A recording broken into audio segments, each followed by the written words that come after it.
Faculty of Economics and Business, Universitas Indonesia, Ibu Yulianti. As College of Asia and the Pacific, Bapak Firman Witular. Director of LPM FEB-UI, Bapak Chaikal Nuryakin. Distinguished speaker, discussants, and chair, Professor Soedradjad Djiwandono, Ibu Lili Yan Ing, Ibu Titik Anas, and Bapak Jahen Fahrul Rizki. Distinguished and honorable speaker, discussants, and chair, our invited guests, and all of our participants of today's event, both those who participate on site at the auditorium of FEB-UI and those who participate online via Zoom. Good morning, ladies and gentlemen. Welcome to the 20th Sadli Lecture. This year's theme of Sadli Lecture explores monetary and fiscal policies to support sustainable economic growth with improvement in its distribution. First of all, allow me to introduce myself. My name is Devina Animita, and I'm honored to be your host for this event. Before we begin today's event, let us all listen to the Indonesia's national anthem, Indonesia Raya. We kindly ask our participants to stand up.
Ladies and gentlemen, you may be seated.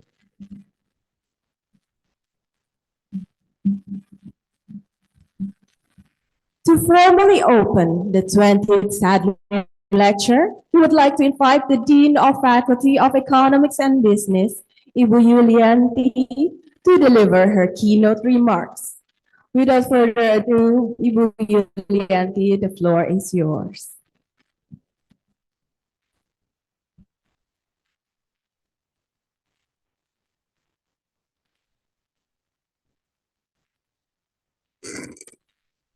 Good morning. Assalamualaikum warahmatullahi wabarakatuh. Distinguished speakers, respected guests, colleagues, and students. And of course, I want to welcome our friends from the Indonesian project and you. And also, of course, I want to welcome our distinguished speaker, Professor Soedradjad and Ibu Bianti. Thank you so much. And also our professor from the faculty, Professor Mari and Professor Rustam and Prof. Susi, and of course everybody who is present today. Good morning and a warm welcome. It is a great honor to open the 20th, amazing, right, the 20th Sadli Lecture on the behalf of the Faculty of Economics and Business, Universitas Indonesia. Reaching this 20-year milestone, of course, is a significant achievement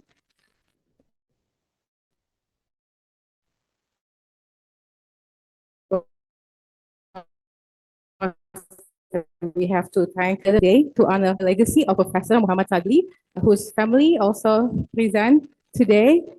He was a foundational figure in Indonesian economic history, a man who combined rigorous analysis with deep practical understanding of our national reality. His openness and clarity of thought remain the guiding spirit of this lecture series. This event is also a celebration of partnership, the long-standing collaboration between FEBUI through the LPEM. So thank you to our friends at LPEM and the ANU Indonesia project. This collaboration is built on mutual respect and a shared mission for evidence-based policy. We also extend our sincere gratitude to Yayasan Sadli, of course, who is the sponsor of this event, for their continued support in keeping Professor Sadli's vision alive. Thank you for believing in us, and of course, we will continue to bring his legacy in the future. Ladies and gentlemen, for this landmark 20th edition, we are privileged to welcome Professor Soedradjad Djiwandono, a distinguished economist, a pivotal figure in Indonesian economic history, and our very own professor at the Faculty of Economics and Business, Universitas Indonesia. His topic today, the coordination of monetary and fiscal policies to support sustainable and inclusive growth, could not be more timely. As we navigate global uncertainty, his insights into institutional alignment and equitable distribution are essential. We are very fortunate, Professor, to learn from your vast experience in both academia and high-level policy making. I would like to thank our chair, our discussants, and the organizing committee for their hard work. To all participants, both in person and online, I encourage you to engage deeply with this very rare occasion today. I wish you all productive and insightful session. Thank you. Wassalamualaikum warahmatullahi wabarakatuh. Waalaikumsalam warahmatullahi wabarakatuh. Ibu Yulianti, thank you for sharing your excellent opening remarks. Now, before we proceed to our main session, we extend an invitation to all speakers, discussants, and the chair, Ibu Yulianti, Professor Soedradjad Djiwandono, Ibu Lili Yan Ing, Ibu Titik Anas, Bapak Budi Pereso, Bapak Chaikal Nuriakin, to join us on stage for a brief photo session.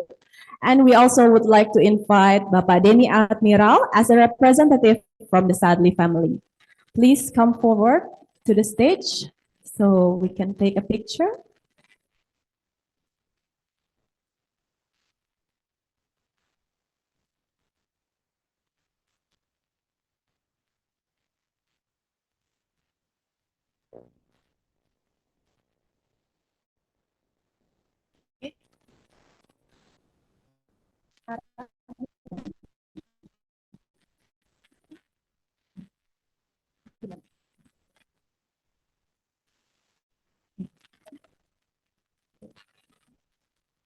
Okay.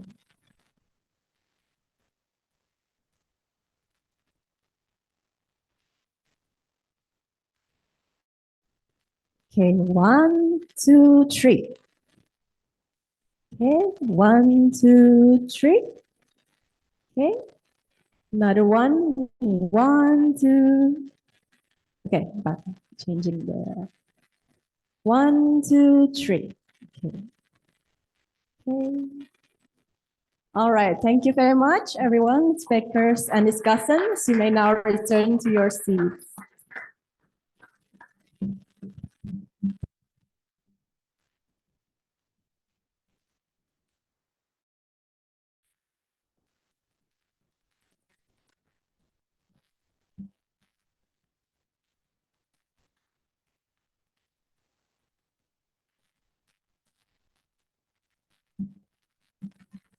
Since 2007, LPM FEBUI and the ANU Indonesia project have collaborated to present the annual Sadli Lecture series.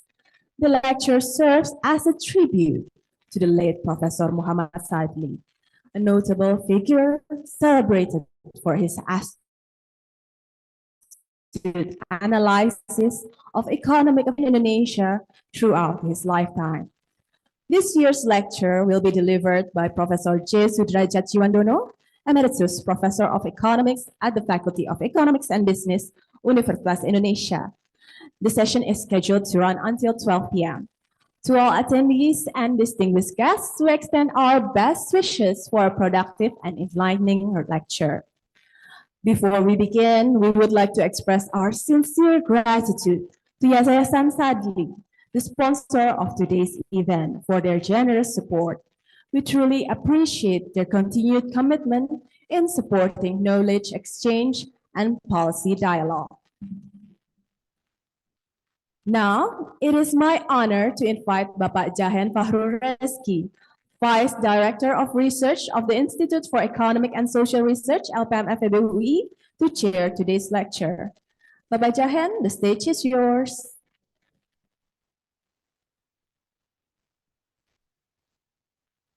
Okay, great. Good morning, everyone. Assalamualaikum warahmatullahi wabarakatuh. Thank you for coming to this great event, the 20th Sadli Lecture, organized by ANU and also LPM. And I see a lot of familiar faces and also new faces. And we have a very distinguished speaker here, Professor Soedradjad Djiwandono. But before I introduce him, I would like to also invite our two discussants. The first one, Dr Lili Yan Ing, and also Dr Titik Anas. Please join us in front of the stage, Ibu. So let me just briefly open the session today, because I guess Ibu Din and also MC have already mentioned about what is the topic for today's meeting or today's lecture. I guess this is a very important topic because everyone knows they're talking about how sustainable is our fiscal sector, how our monetary policy should be run, and we should learn from the one that has already experienced working on this particular issue. So it is an honor for us to have what he has done before throughout his prestigious career.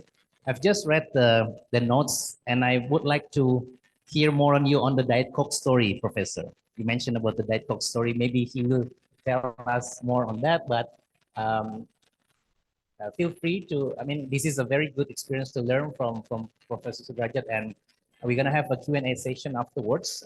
So you're gonna, please, you can share your questions to the speaker, and also we're gonna wait for the discussion from Ibu Lili and also Ibu Titik. So without further ado, you have 40 minutes, Professor. I'm gonna let you know if you are running out of time, so we have plenty of time for discussion. So without further ado, the time is yours, Professor Soedradjad.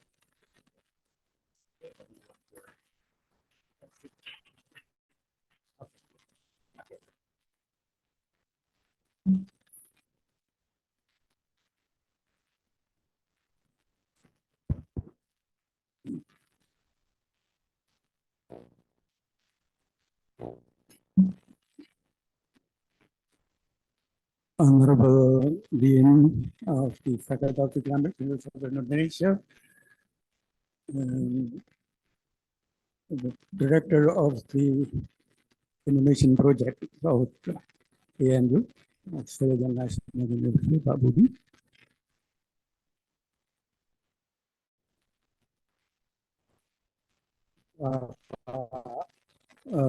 Director of LPM, Faculty of Economics. Ladies and gentlemen, let me start by the story how I, this morning, have to stand before you all and having to talk about an important subject in honor of someone that I respected very much, the late Professor Sadli, actually, as well as Ibu Saparina Sadli, Professor Saparina Sadli, whom I knew both for quite a long time. So, a couple of months ago, when my colleague Atmadja, part of the ANU mafia was in Jakarta, because he is very seldom in Jakarta. Actually, he's been traveling between Cambridge, Massachusetts, and Canberra, ANU all the time, teaching and whatnot. But when he came to see me, he asked me, "Pa, are you interested in giving Professor Muhammad Sadli lecture?" I didn't have any second thought. I just, sure. I only realized about what I did a couple of weeks after, when I have to prepare for the draft. What shall I write about?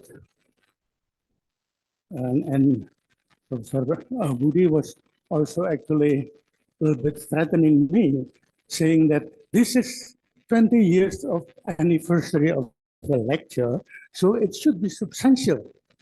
What kind of things that I could say, which would be considered substantial.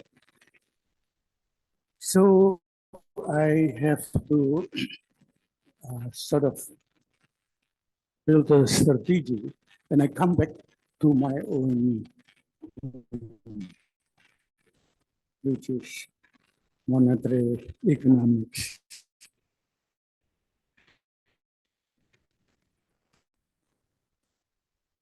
These are the subject which I've been studying for quite some time. So I sort of saying that I would be willing to be accountable in anything I say about all this kind of. And because of that, this morning I have chosen a topic. It's a little bit long, but my topic of discussion is monetary and fiscal policies to support sustainable economic growth with improvement in its distribution. Sorry, a little bit long, but this is what I would like to cover in my talk.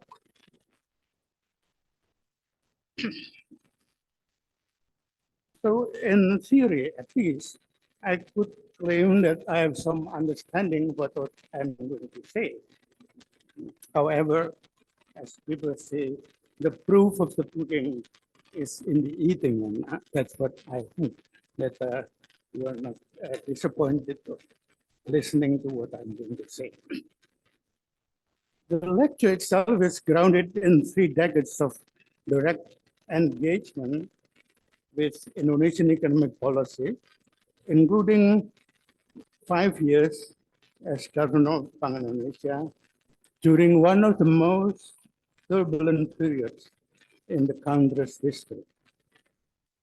It is also continued with subsequent several years of academic reflection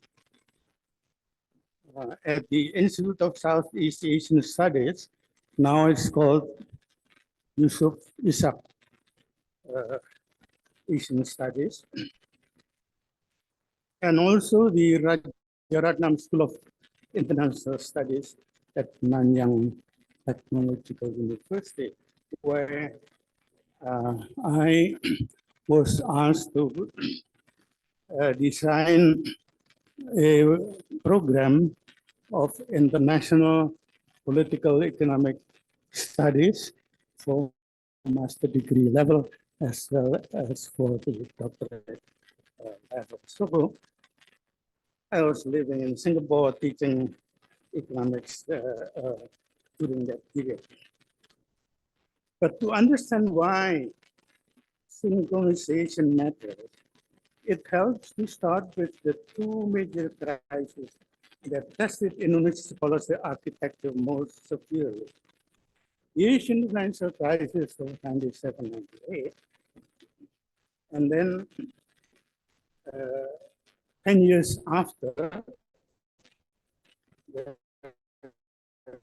so-called global financial crisis has some kind of relation, at least in my assessment, because I could argue that the Indonesian banking sectors, both the owners as well as the management, they learned very hard on the bad lesson from the financial crisis of 97.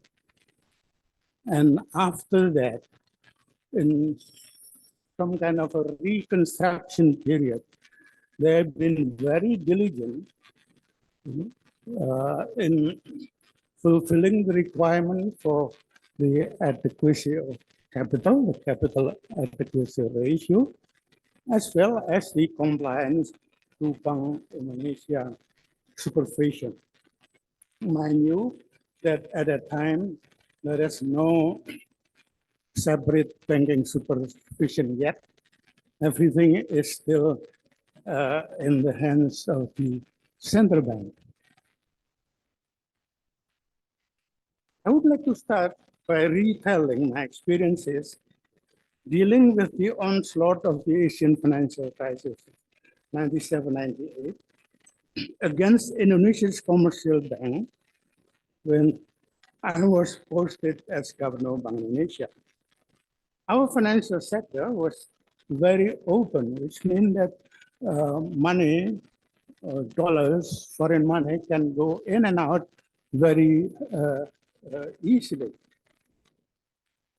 And during this time, Bank Indonesia, under my leadership, had to spend 90 trillion rupiah to support the commercial bank, which has been run over by their clients to take out their deposits and their saving because they no longer trust the safety of their money in the hands of the banking sector.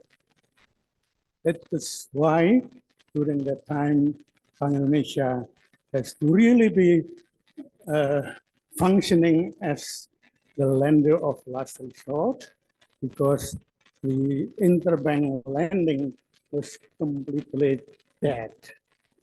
So that was why 90 billion rupiah was spent to help them. And mind you, we only provided this kind of help, liquidity support, to healthy banks. And because of that, when we have to deal with a crisis at its height, in the end, even after helping with 90 trillion rupees, I still have to make a more difficult decision to liquidate 16 commercial banks.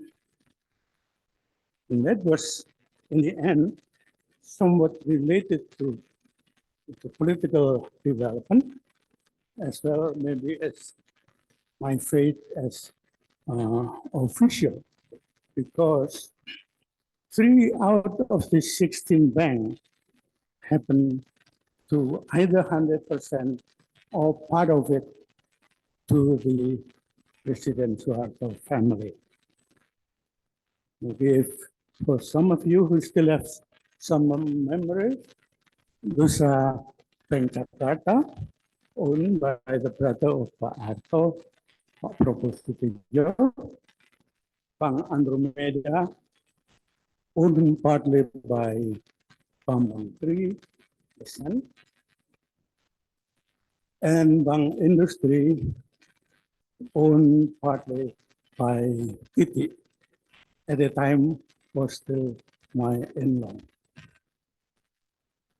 So everybody was saying, hey, why did you include these 3 banks to be liquidated? And I said, why not? I'm just a professional who has to do this kind of things. So that's, again, is partly my fate.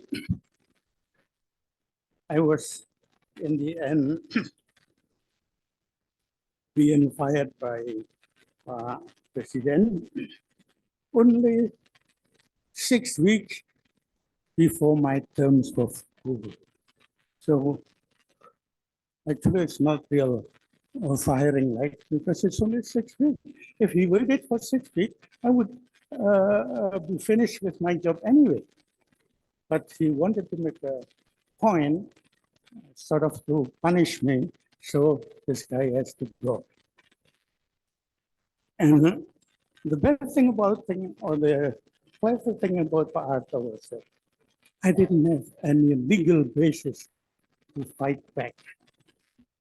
I was not afraid to fight, but yet I didn't want to do it. And I was not that stupid. So I kept quiet about it. Because, as you know, at that time, Bank Indonesia didn't have its status of independent central bank yet. The independent central bank status was only given to Bank Indonesia during Professor Habibie's time in 1999, when I was already out of the government. And as a governor, I was also given the status as state minister as part of the cabinet. So it is at the discretion of the prime minister or the president if I was considered to do something wrong, he can fight anytime. That's why I said I didn't have any legal basis at all to fight back. And because of that, I get the advice of my father-in-law, Professor Sumitro, who said that, look, President Soeharto agree with everything you did. Well, the liquidation of the 16 bank, and even to the proposal by Professor Stephen Henke. So you, if you remember, Professor Stephen Henke was from prestigious university, Baltimore, John Hopkins, but he made a proposal which was a little bit strange to my taste. He asked Indonesia to adopt the currency board system. In the currency board system, the central bank didn't do a thing. You just have to decide on whatever rate you want to fix between your currency to the US dollars. And after that, you have to hands off. Sometimes currency board system was nicknamed autopilot travel. Almost all the member of cabinet was excited about it because Stephen Henke was promising to put rupiah, which was at that time 10,000 to $1 to become 5,000 to $1. So it was a very good idea, right? But I was the only one who didn't agree. Because I know we are not that good in having a lot of funds. We are not Hong Kong. We are not Mauritius. So I said, no, I didn't agree. But as a Japanese, I didn't dare to say that to Pak Harto. I just said that we still have to study that, period. But he knows what I mean. And I was lucky enough that President Soeharto in the end sided with me instead of sided with the Professor Stephen Henke. And I was saying that this professor, pardon me to say, didn't know enough Indonesian economics, so he shouldn't really even be asked to become an advisor. But again, as I said, luckily, President Soeharto choose to side with me instead of with Stephen Hindley. So that is the experience of dealing with the crisis of 97, 98, including the proposal to adopt the currency board. And I myself, in the end, from the advice of my father-in-law, he said that if you want to live normal life with your family, for the time being, you shouldn't live in Jakarta. So I said, what shall I do? And he said, go. That's why we went to Harvard, and I became visiting scholar at the Harvard Institute for International Development, where the director was Jeffrey Sachs, good friend of mine for quite some time. He was saying, hey, make yourself at home, etc., etc.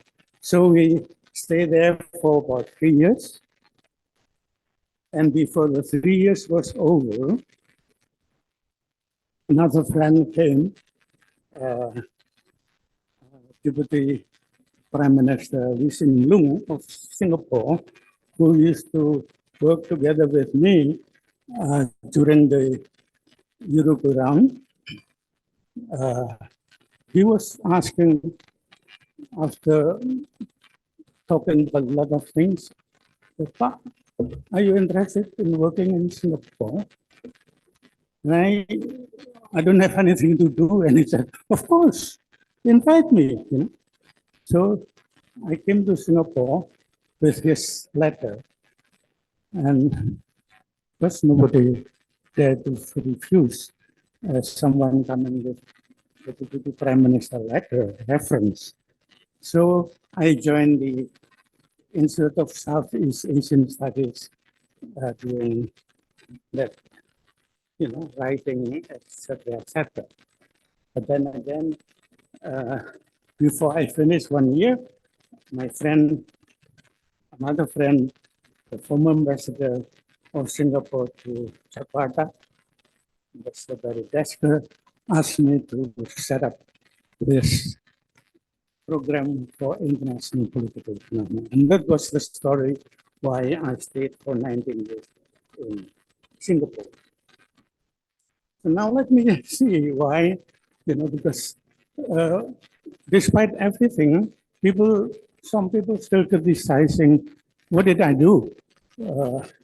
Why closing down 16 banks, etc., etc. So let me go back, to 10 years after. I would argue strongly that our bankers learned their lesson very well from the Asian financial crisis. The bank was so disciplined in complying with the measures about ample capital, adequacy of the ratio, and good banking practices that 10 years later, and when the bigger financial crisis of 2008 originated from the US when JP Morgan was collapsing in September of 98, and like a wildfire, it went to Europe, to Asia, and of course also to Indonesia. But strangely enough, in Indonesia, when in 97, 16 banks has to be liquidated. But when the attack was even bigger, the global financial crisis of 2008, not a single bank in Indonesia went down. Actually, I have to make a correction. There was one bank, a Kami bank, it's called Bank Century, if you remember. But Bank Century is going to be closed down because the management was so stupid, sorry to say, and the capital was so weak. So even without the global financial crisis, it has to be closed. So again, in the end, those critics, I don't have to say it, but I was safe in my argument by the next crisis only 10 years. So good enough that I was still seeing it. And that's the externalities of being old. You know. Now, still similar story about the need of synchronization of policy. I want to illustrate how the moral suasion, which monetary economists learn so hard, actually could work well. And I can explain to us. There's a sizable bank in Indonesia, let's call it Bank A. You can make a research. What is that Bank A actually? It is a real bank. I'm not telling you a story here. My problem was that that bank was being rushed by the client. Deposit were drained, saving account were drained. My guess was that because this, the owner, a conglomerate, was owning several kinds of activities, and it so happened that the activities in those other sectors was in trouble. And the reading of the people was as well, if he's in trouble in dealing with all the sectors, the bank must also be bad. So the bank was being attacked. This is the problem of this Bank A. And the owner came to me and said, Governor, can you help me what to do with it? I told him, okay, let me think for about a week. After a week, I told him my plan. And what I did was not rocket science. What I did was inviting all the bankers or the bank owners in Indonesia. And I tell the story saying that, ladies and gentlemen, this past few weeks, this Bank A was in trouble because the trust was gone. So the deposit was taken, etc., etc. But if this attacker succeeded, I'm afraid next time it will be Bank B, Bank C, etc., etc. The only defense that we can make effort of is if we are united. How? Of course, by helping this Bank A not to let this go down by regular interbank money like usual, not checking out the interest rate so high. And maybe I was lucky that it helped.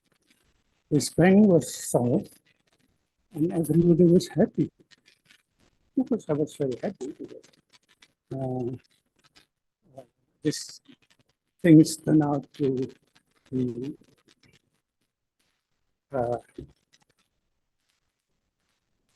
middle of my luck. So For me, Bank A case shows coordination through trust and convening authority without any formal instrument being involved. When the Asian financial crisis management that followed 2 years later illustrated what happened when informal trust is no longer sufficient and the formal institution framework proved inadequate to the scale of the shock. And that's why it became a political problem. Second. That's another example again. The Asian financial crisis required Bank Indonesia to act as lender of last resort. And because Bank Indonesia lacked statutory independence, personal cost was the decision fell on me rather than the institution. That was when I was 25. The lesson from the institutional design is correct. Central bank independence matters not merely for monetary credibility, but for the political economic crisis management as well. When the next crisis comes, as it always does, the governor needs statutory protection to act on the basis of financial soundness rather than political relationship. So the bank, the 1999 Bank Indonesia Act was designed to provide exactly that kind of guarantee.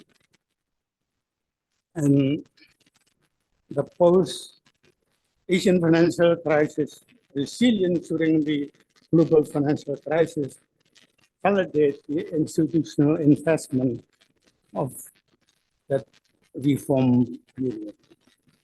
But there is further dimension of policy coordination that goes beyond banking sector prudence.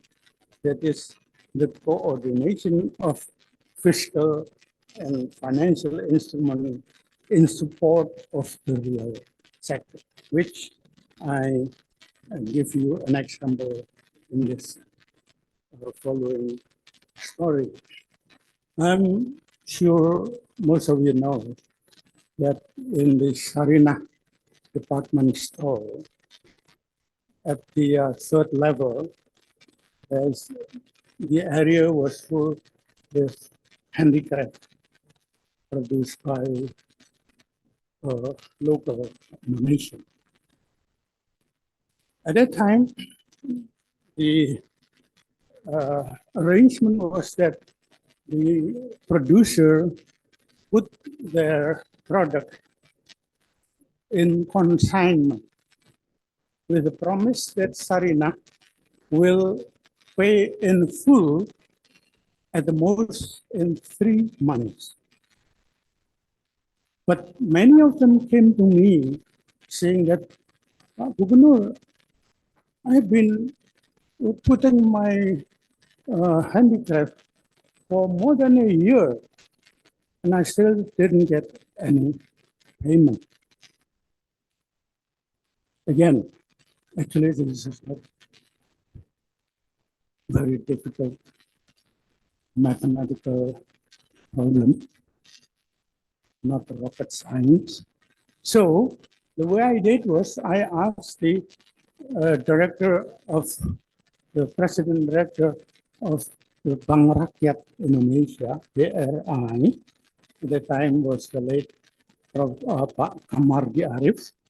I told Pak Kamardi, come with me. I want to go. I want to take you to Sarinah department store. As a junior minister of trade, Sarinah was under the supervision of trade.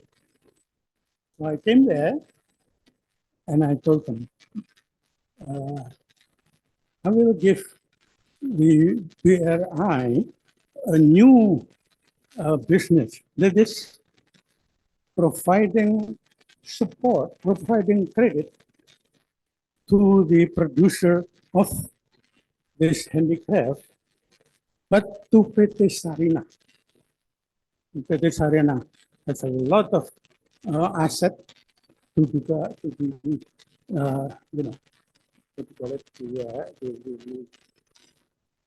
guarantee the loan. So the guarantee was, the loan was given. And since that time, every time the handicapped men and women came to Sarina, it was paid in cash, in food, not even in 3 months. So this is again the kind of things which I like to tell, that when you are daring enough to act, there's always a way. And the Sarina case, in my opinion, illustrates fiscal and financial coordination and the level of implementation. The State Bank providing trade finance to a state retailer to clear areas owed to small producers. The new law was needed, new public funds. Thus, the willingness of the minister to convene the right parties and propose a commercially sound solution. Sorry, I want to simply go you with another example. That is on the counter trade financing. I also practicing the counter trade. When I learned that we export very high octane gasoline for airline, but we import low quality kind of oil, kerosene for our stove, for comfort, for the people in general. And because of that, I asked the permission to my senior minister to invite our exporter of textile, garment, tea, and coffee, and I asked him to come with me to go to Iran as well to Iraq, because those are the two places we are buying oil. So the counter trade is no longer, in the end, no longer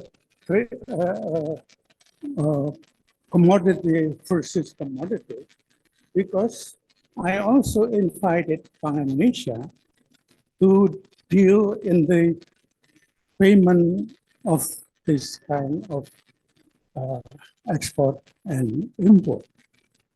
So for the exporters and for our own exporters, they just make a trade as usual. It's not a counter trade. So this is the benefit of having a monetarist to become junior minister of trade at that time. I interpret the counter trade into a regular trade. I think that's my last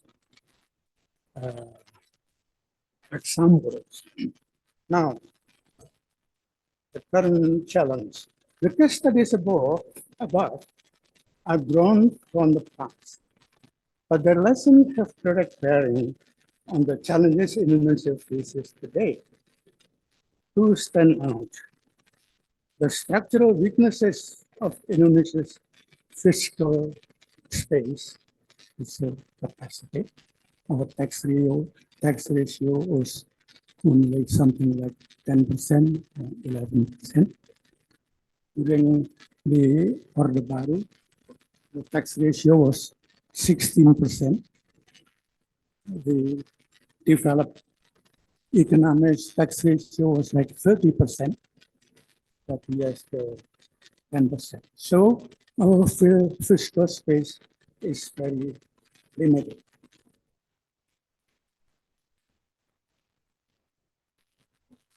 And because of that, the external, and aside, in addition to that, there is an external uncertainty of the current global environment, which tests the resilience of whatever institutional arrangement we are having. The fiscal capacity deficit and the tax ratio, which is not a criticism to what I see today, but indeed our tax ratio is low. And in the midst of external uncertainty and global disruption, we have to be very careful to deal with it. I was glossing over a column by Martin Wolf of the Financial Times, who explained in his column that the closure of the Hormuz Strait has been actually very devastating. In his calculation, it costs more than the impact of the Iran Revolution when Ayatollah Khomeini built the Islamic Republic of Iran. It was more than the 60s war. It was more than the invasion of the US to Afghan after the 9/11. So it is really a big thing that we have to face.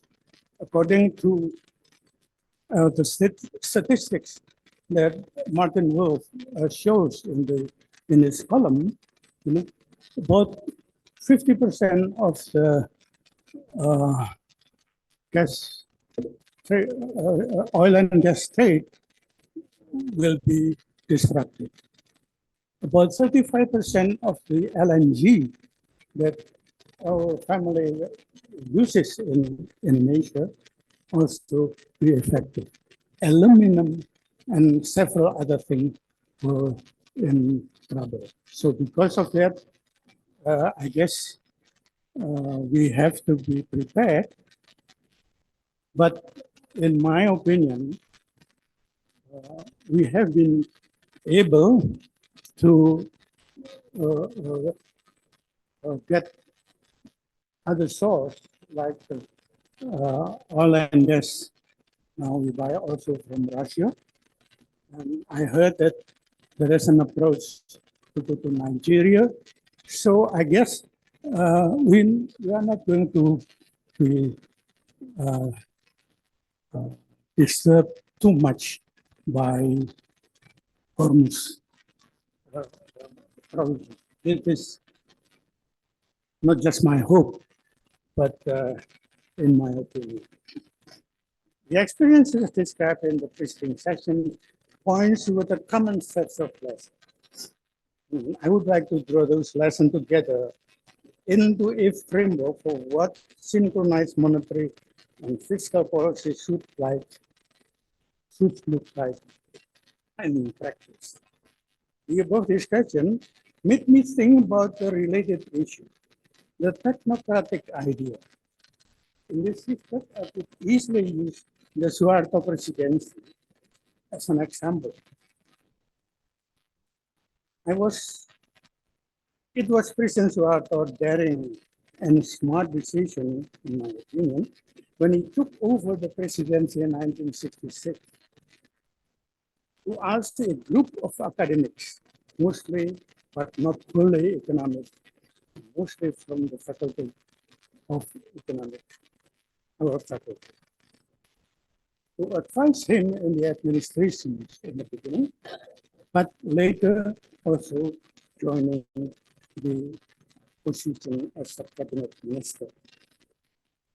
Not all, but many received their doctorate degree from the University of California at Berkeley, and a cynical journalist called that the Berkeley Mafia. They of course included Professor Wijayani Sastro, Aliwadana, Subroto, Sadi, Emil Salim, Radius Kaliro, Sardini, and also anthropologist Kuntara Ningrat, and political scientist Max Makabiansar, sociologist Silos Marjan, etc., etc. The Berkeley Mafia was definitely not all economists, and not all graduates from Berkeley, as David Ransom now remember the name of the writer in the Rampart magazine article in that. And I had the honor of working alongside these academics as a junior researcher, then progressing through Bapenas, then to trade minister, and then finally to the cabinet rank before reaching Bank Indonesia. The growth record of this era was genuinely impressive. Annual GDP growth averaged around 8%. Absolute poverty fell dramatically. And this achievement rested on a combination of coherent technocratic management, political backing from the executive, and active coordination between fiscal and the real sector for the planning apparatus and the monetary policy of Bank Indonesia. It was not perfect coordination, but any means, and there were significant institutional weaknesses that would later exposed. The core of the argument is actually simple. Monetary policy and fiscal policy working in isolation can each achieve limited objectives. Monetary policy can keep inflation under control and manage the exchange rate. Fiscal policy can finance public investment and provide social transfer. But sustainable economic growth that genuinely improve the distribution of its benefits required both instruments working toward the same goal with the awareness of what the other is doing and why. This is what I mean by synchronization. During the technocratic era, the closest thing to synchronization was achieved through the technocratic team's common analytical framework and mutual trust. The Berkeley Mafia, whatever the cynic may have called them, were Indonesian heroes and patriots who shared a broadly common understanding of what the economy needed and who could coordinate their action across ministries without requiring a formal mechanism to do so. That worked up to a point, and the growth record demonstrates how far it got. But it also depended entirely on personal relationships and political protections of a particular area. Before concluding, I would like to share some personal reflections on the people I encountered during those difficult years. Let me start with something a little bit unpleasant. During the time I was managing the impact of Asian financial crisis, one morning I was visited by the US Treasury Secretary, Professor Larry Summers. This is the first officer he visited that morning around 8 o'clock. And it was, I remember, in the Ramadan, in the months of Ramadan. I don't fast, yet during this period, I never provide any drink or anything to my guests, just to honor the holy Ramadan. But since my guest was U.S. Secretary of State, I asked him, summer, would you like to have something to drink? And he said, okay, give me a Diet Coke. Okay, I asked my secretary to buy a Diet Coke because I didn't drink this kind of thing. But while sipping his drink, and still a little bit yawning because it was still in the morning, he opened up discussion by saying, Mr. Governor, I think you didn't have good policy in dealing with the crisis. You know, I'm a Japanese from Georgia, but at the time I lost my temper. I snapped my table and I said, did I hear correctly? Mr. Summers, who said that I don't have any good policy. Look, I've been almost like sleepless for weeks in this office. And he said I didn't have a good policy. And since that time, about 15 minutes, he was talking and he would try to say something to me. But I only not shake my head. And after that, he left. That was my bad experience with the dignitaries from America. However, these are not the majority. The majority of my acquaintance with the good soul people will consider me as a friend, just like Professor Jeffrey Sachs will welcome me when I went to Harvard. And Stanley Fisher, MIT professor, and then he became the Central Bank of Israel. He was a very good friend of mine and keep in touch even when he was already Central Bank Governor of Israel. Professor Joe Stiglitz, Nobel laureate, who at one point, when I felt that the world is crumbling, I was actually, oh my God, I don't have any friends. And suddenly he came to me, Governor, I know you're feeling, I'm your friend. He said, I understand how you feel, so let's restart our discussion. So these are there's still more good friends than someone like Pak Reddy. There's still another one, which is very touching. You know, the USTR Carla Hill was our enemy. Singapore and Indonesia was good friend at the time. We always, the Ambassador Carla Hill always criticized developing countries. Oh, you always exporting product by violating human rights because you are employing underage children.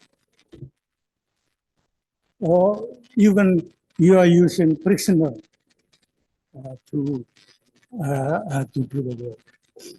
I didn't have any concerns because I think some companies did that, but not all. But I just said, Ambassador, did you hear the complaint of the customer grow for Indonesian product that the quality is bad? And she couldn't answer that.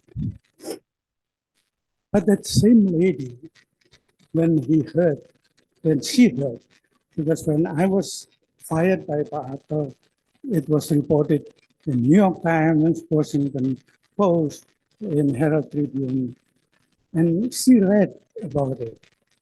And she immediately sent me an email, said, Mr. Governor, I know you visited Washington, D.C. often. Next time you come to DC, you can use one of my rooms. I have a law office in Washington, D.C. You know, I never used that kind of generosity, but at that time, when I was really down, this is what people said, a friend in need is a friend indeed. I guess I would like to end my story, not to bore you further. And thank you very much for your attention. Thank you.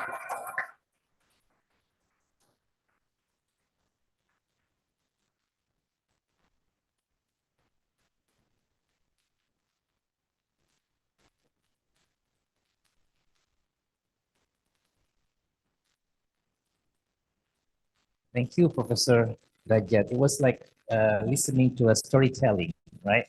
Listening from the beginning of his tenure as governor, and also when he was the junior minister of trade. And I guess one of the key points that he mentioned during his talk was synchrony, right? So it's not just monetary policy to fiscal policy, but also to real sector, to trade activities and other things that should have one main objective, which is sustainable economic growth. So I guess that is one of the good story. And many of his experience was not from the textbook. This is from his own sense, his own understanding on what should be done in order to address some of the key issues. Now, before Q&A session, we have two distinguished discussants, two women economists that we have in this country. And I don't know whether it is by design or not, but two of them did their PhD in ENUs. Is it correct or no? So both of them did their PhDs. So give a round of applause to. So the first discussant is Ibu Lili Yan Ing. She's the Secretary General for AEA, International Economic Association. She's also an economist at AREA. She used to be at LTM during the crisis book. Yeah, so Ibu Lili was a researcher at LTM during the financial crisis, and then she moved to AREA. So Bu Lili will be the first that gives some comments on Rajat presentation. And the second discussion, Ibu Titik Anas. She did her PhD in the NU, but she did her undergrad here at FEBUI. So Ibu Titi is now a lecturer at Padjadjaran and also the executive director of Soeria Institute. So Bu Lili, maybe you have like 7 minutes or 7 minutes. I think you have a slide, right? Can we show the slide for Ibu Lili? And after that, followed by Ibu Titik Anas. So, Dr. Lili Yan Ing, the floor is yours. Yeah.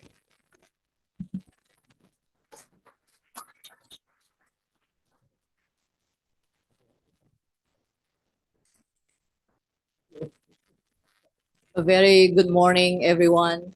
It's really an honor for me to engage in discussions with Professor Djiwandono and with all of you, Indonesia's brightest and most distinguished minds. Thank you for having me. Before I start, let me share with you 2 simple observations. First, the global economy, based on nominal GDP, has increased from $3.3 trillion in 1970 to $117 trillion in 2025. So it increased about 35 times. Much of this growth has been contributed by openness, openness in trade, openness in investments and integrations. Looking ahead 50 years and beyond, economic growth will be determined by digital technologies, robotics, and AI. And the core competitiveness of a country will be decided by digital and AI skills and capabilities. The second observation is that it's true that globalization has brought positive impacts, but we should keep in mind that it also brings negative consequences, that is rising inequality. With those two backgrounds, let's discuss the Indonesian's economy in the new global economy, in the new global economic order, and how Indonesia make a strategic shift. Next. So let's discuss the global economy. Next. If we see over the last 50, 55 years, there has been a huge economic transformations. The left-hand sides are countries that shown declining trends in the manufacturing value added, and the right-hand side are countries that have experiencing increasing in the share of manufacturing value added to the global manufacturing value added. As you can see here, the left-hand side are countries, basically developed countries, group as G7 countries, the US, Germany, Japan, the UK, French, Italy. I put China at the left-hand side because China increase is in the par with other developed countries. And the right-hand side are countries that have experiencing increasing in the share of manufacturing value added, led by China, South Korea, and other developing countries. This kind of shifting from developed to developing countries have been prominent not only in the manufacturing value added, it has been prominent in the share of global total GDP, total trade, manufacturing value added, and investments. Okay, so on those four key matrices, there have been a shift in terms of share from developed countries to developing countries. This kind of shift has been triggering tensions in the global economy. Countries that used to manage the global economic power now have to relinquish their powers to developing countries led by China, South Korea, and other developing countries. Next. So there has been the geopolitical tensions that we can see starting from US-Israel aggressions on Iran, trying to monopolize its oil. It also happens in Iraq, Afghanistan, Libya, and other countries. The US-China trade tensions, Trump's unconditional tariff policies. This accompanied by rising protectionist measures, stalled WTO, rising trade coercions, sanctions, and protectionist measures, as well as allied value chains that replace cost-efficient value chains. Next. So it's all has resulted in the slowdown global economy. The global economy is predicted to grow at 2.7% this year, 2.8% next year. And we need to keep in mind that the growth, the slowdown economic growth, will be accompanied by rising inequality, rising inflations, and slower purchasing power. Next, how about ASEAN? ASEAN is predicted to grow at 4.7% this year and 4.8% next year. Indonesia, by many of the agencies, recorded or predicted to record at 4.7%. My personal estimations is estimate Indonesia will be growing at 3.8% to 4.3%. Well, I'm already saying that we have to be optimistic, but as an economist, it is good to be optimistic, but the most important thing, we need to be realistic. Next. So let's see the Indonesian's economic, whether Indonesia is structurally stagnant or we are going to the right directions. This is something that I want to highlight. Macro from level to quality of growth. We have been discussing targeting 6-8%, right? But we need to keep in mind what our economic growth mean. How can we transform? How can we translate economic growth into job creations, into poverty alleviations, and to increase people welfare? So it is true that we see that based on PPP, purchasing power parity, Indonesia's GDP is recorded at $5 trillion in 2025, and we are recording 17,000 US dollar GDP per capita. But again, we need to keep in mind that the growth, it's still stagnant at 5% for the last 25 years. We have a plateau economic growth. Why Indonesia has never been able to reach double-digit growth like what China has, like what Korea, like what Vietnam has been done.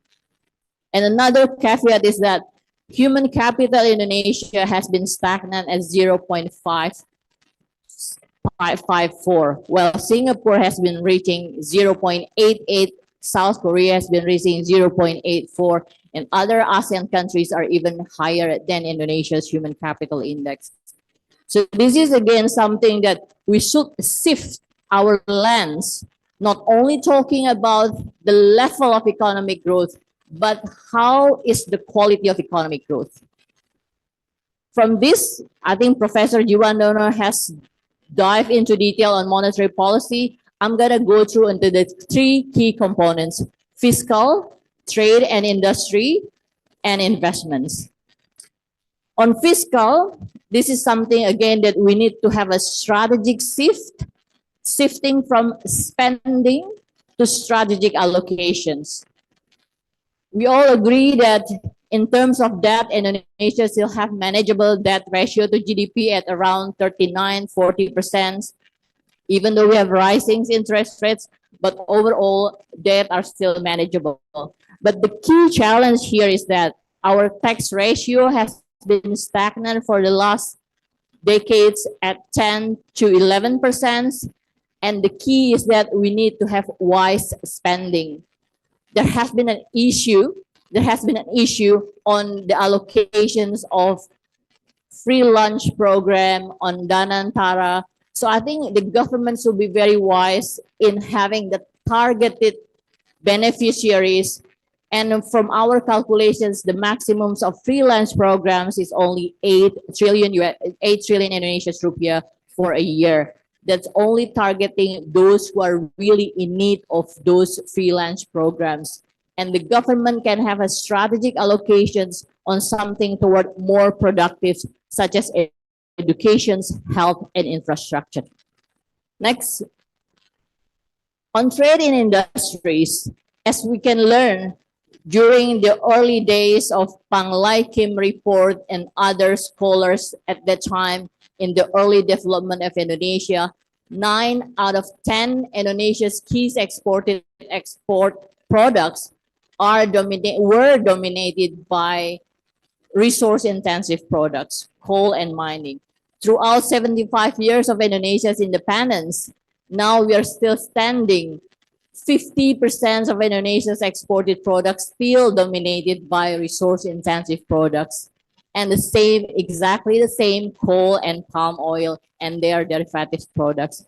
So this is something that we need to keep in mind, that manufacturing value added throughout the years has been stagnant at 19-20%, and the export are still dominated by resource-intensive products.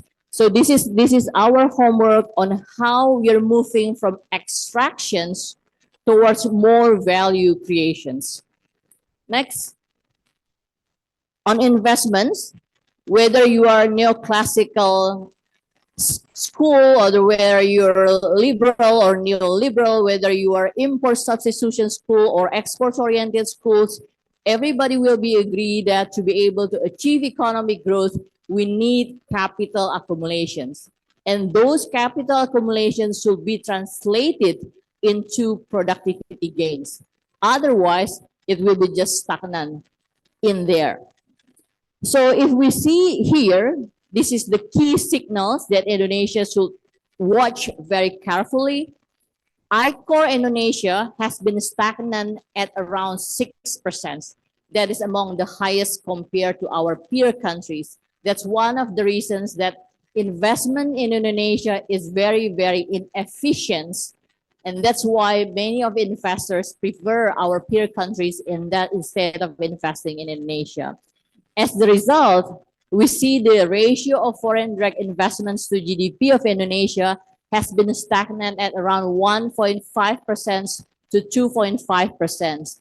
And to be precise, for the last 3 years, it has been declining. Based on the central bank data, it has been declining from 1.93% to now only 1.61%. Next, as we can see here, next, I take some of the ASEAN countries. We can see the ratio of FDI to GDP in Indonesia is 1.6%. That is lower compared to our peer countries. Next. So the way forward, a strategic shift. I propose a 7 strategic shift. You can go to the details in we have Aliansi Ekonomi Indonesia. We have 7 desakan darurat ekonomi. So I just highlight some of the key points here. One is that I highlight on the strategic allocations. So again, the government should shift its mindset, not only spending, but the spending should be very strategic, targeting on the productive sectors, targeting sectors that have productive activities that have multiplier effects to the economy. So again, I would like to highlight MBG maximums, free lunch program, MBG maximums only 8 trillion Indonesia's rupiah, and allocations for education, health, and infrastructure.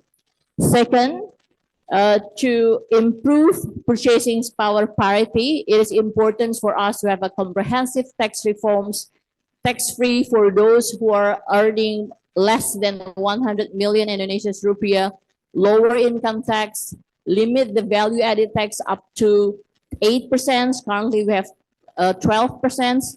So limit up to 8% and implement a more progressive tax. Third, we need to ensure fair competitions for good quality jobs. So far, we have been squeezed, the private sector have been squeezed by state-owned enterprises. And the inventions of Danantara is even compounded this kind of crowding out in the private sectors. This is some things I want to share with you. Like many of countries, they want to learn from China and saying that the role of state-owned enterprises of China. But as we can see, like China starting in 1980s, this first time with China starting its reforms. At the time, state-owned enterprises, China owns 100% of total assets. But now it has been declining to only 25%. So we need really to think carefully on how state-owned enterprises play a role in the economy by ensuring that they are not crowding out the private sectors, particularly small, medium enterprises. Next, fourth is on the ensures quality of economic growth, and including also not only in soft and hard infrastructure, but also ensuring improving digital, robotics, and AI skills and capabilities. Fifth, this is something that I would like to highlight what Professor Djiwandono emphasized in his key points is the importance of independence of economic and legal institutions, including Central Bank of Indonesia, KPK, Statistics Indonesia, BPK, Attorney Generals, Mahkamah Agung, and Mahkamah Konstitusi. 6, diversifications. As we can see, like we have been pressured so much with these geopolitical tensions. So diversifications is not an option, it is a must. It is a must for Indonesia to diversify in terms of trade in goods, trade in services, investments, as well as expanding the use of local currency and diversifies payment system. 7, it's important for us to accelerate the transitions to green and renewable energy towards solar panel and hydro in energy. And it is very important for us in the upcoming decades when we are facing expanding of data centers of digital or technologies, robotics and AI, which requires a lot of energies. And this is something that we need to keep in mind. Again, if you would like to go to the detail, you can go to Aliansi Ekonomi Indonesia for 7 Desakan Darurat Ekonomi. Next, I don't mean to promote my book, even though I always do. All of my books are publicly available. My latest book is The New Global Economic Order with Danny Roderick. You can just download it for free. Next. So, oh yeah, that's all. So yeah, just before we end, I heard, probably also heard many times that it's very difficult to have discussions with President Prabowo. So we hope that by having Professor Djiwandono here, he's gonna convey our message to President Prabowo. And I would like to emphasize, like, we academic students, we have no colors, we have no intentions. All what we are saying is just based on facts and data, and we are saying this to President Prabowo because we love Indonesia, because we care about Indonesia, because we want Indonesia to be a great nation as much as what he wants. And I just would like to highlight, please convey this to President Prabowo. Dear Mr. President, it is really indeed that Indonesia now at the crossroads. And this is your legacy, whether you want to listen to Indonesian people or you want to oppress our voices. This is your legacy, whether you want to stand with Indonesian people or you want to stand beside, to put our aside and just walking, ignoring us. This is really your legacy, whether you want to act based on Indonesia's welfare and based on Indonesia's call. And the last but most important one, the legacy is in your hands. Thank you.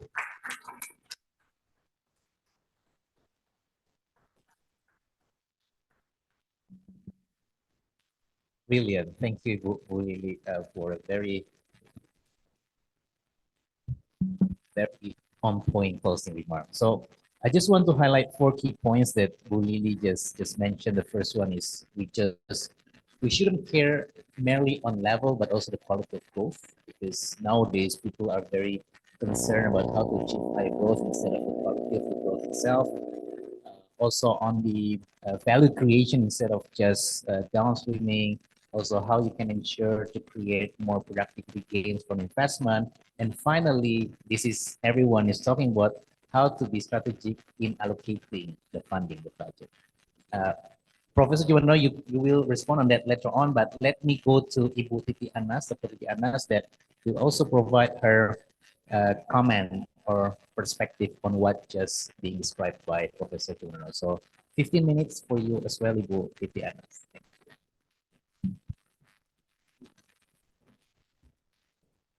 Thank you very much, Jahan.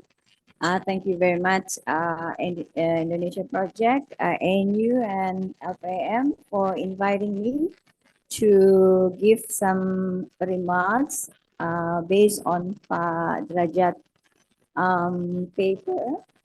Padjadjaran was my lecturer actually when I did my S1 in University of Indonesia. First year students taught by Professor Soedradjad Djiwandono, at the time already professor. So, so it's my honor to speak today. So let me focus on 2 things: the importance of institution and coordination that Pak Derajat already mentioned. and also the importance of the synchronized monetary and fiscal policy that have been witnessed, and also going to be very, very important in every single time, actually, not excluding this time around.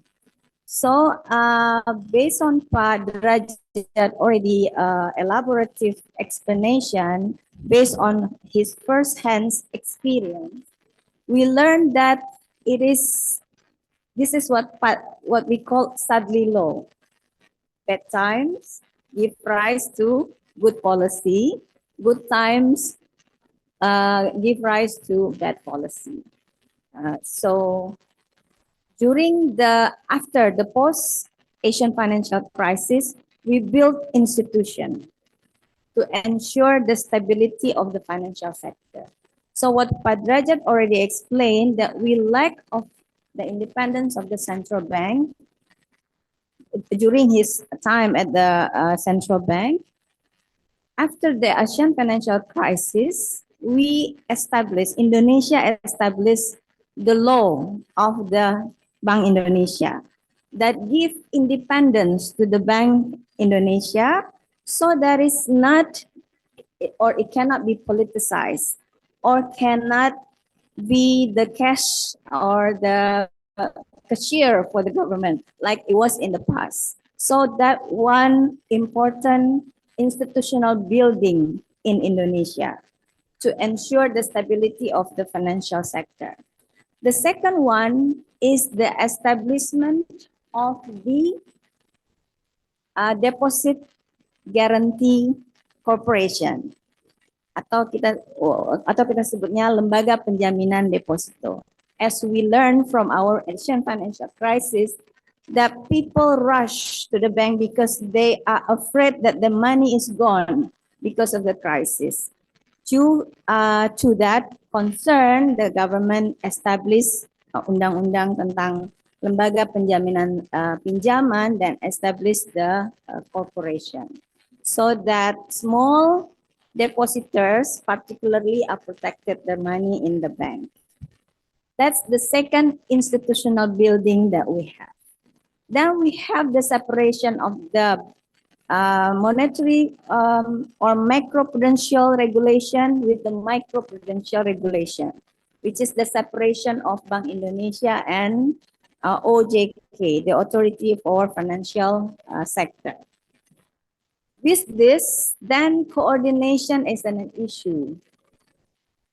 This is not an easy task to establish coordination in Indonesia, as many in the government, according to Derajat and also Ibu Mari, experience, it's not easy. The coordination is a big issue in the government. So the government established what is called Financial Stability Committee, Komite Stabilitas Sektor Keuangan. Yeah, it was triggered by the global financial crisis.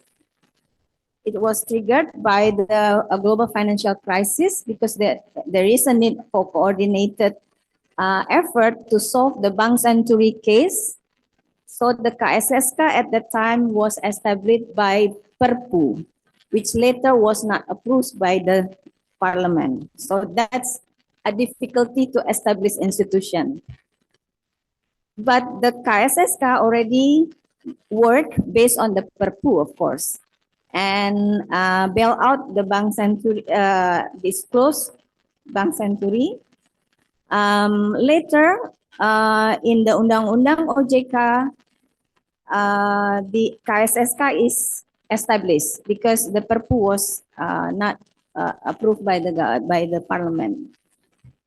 And later on, there is a particular law that established or strengthened the function of the KSSK.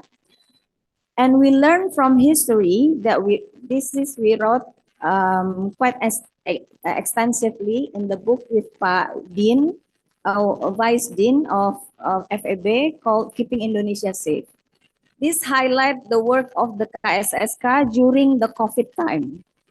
At that time, of course, the KSSK worked based on the law, which was established before COVID, where we can work physically. Because of the COVID, the protocol has to be revised because no one can work physically and meet physically at the time. So the Perpu 1, Perpu number 1, 2020, established that KSSK can meet virtually. So all the decision made by the KSSK during the COVID is legitimate based on Perpu 1, 2021 that later become the law. Yeah, so the parliament actually approved this Perpu this time. So it takes a long time to establish the function of coordination for the financial sector, which is the example of the KSSK. Now KSSK is there. During the COVID, KSSK, as I mentioned, worked closely to ensure the health crisis resulted from COVID not become economic and financial crisis. How did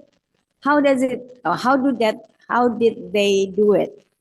Of course, they meet regularly, more often than they should have been, to formulate what can and cannot be done under of course, the Undang-Undang BI, the Undang-Undang OJK, and Undang-Undang LPS. So there are many boundaries actually.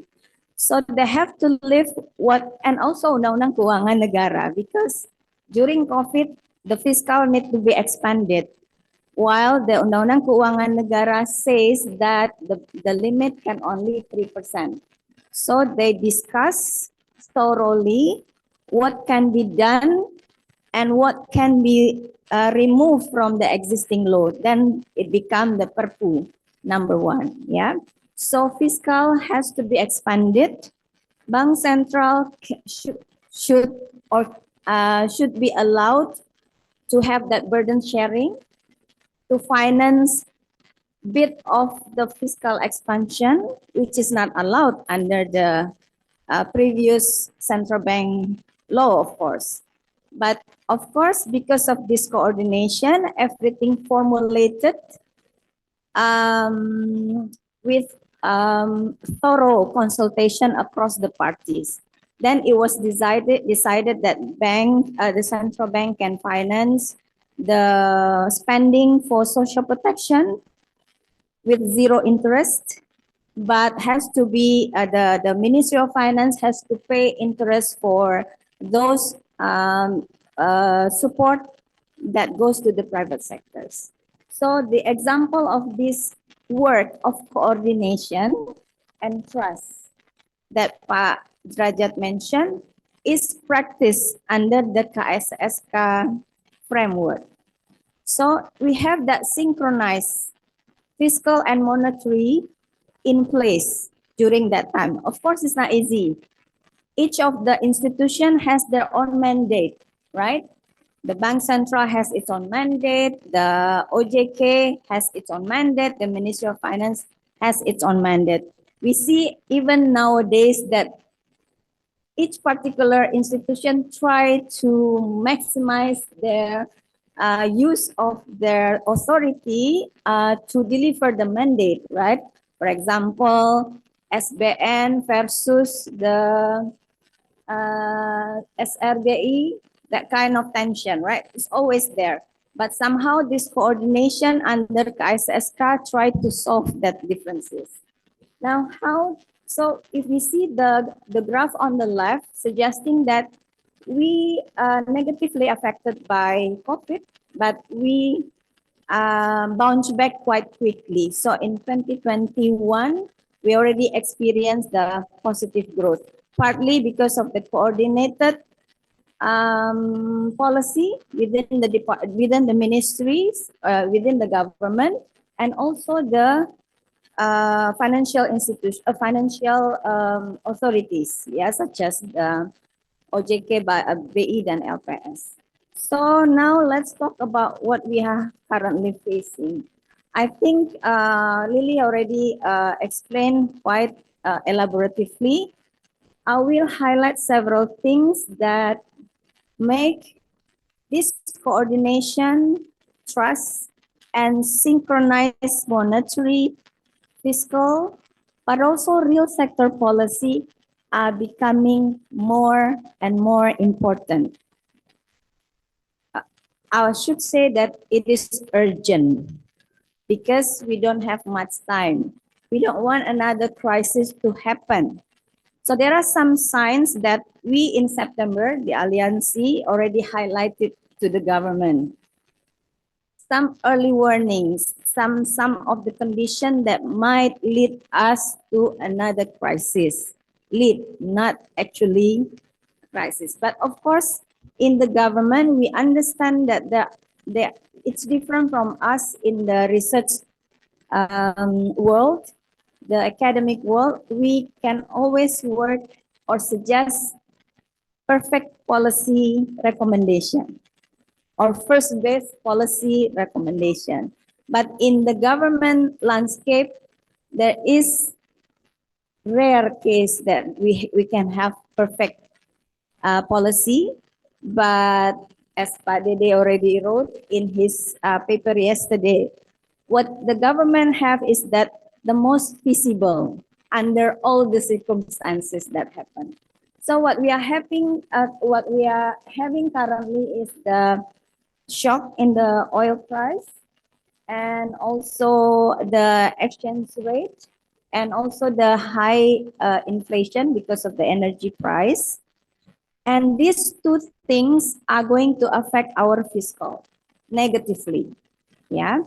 Of course, the oil price is going to lead into higher subsidy.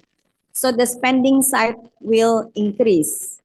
So if the government plan of budget deficit of a bit less than 3%, it's going to exceed the 3% because of the subsidy. Because the government already undertaken the policy that not going to increase the subsidized fuel. Yeah. So the subsidized fuel including Pertalite, biosolar. Yeah. So that's huge consumption there. And also there are subsidy on LPG, the 3 kilogram, and also of course electricity for selected groups. And maybe the next slide, please.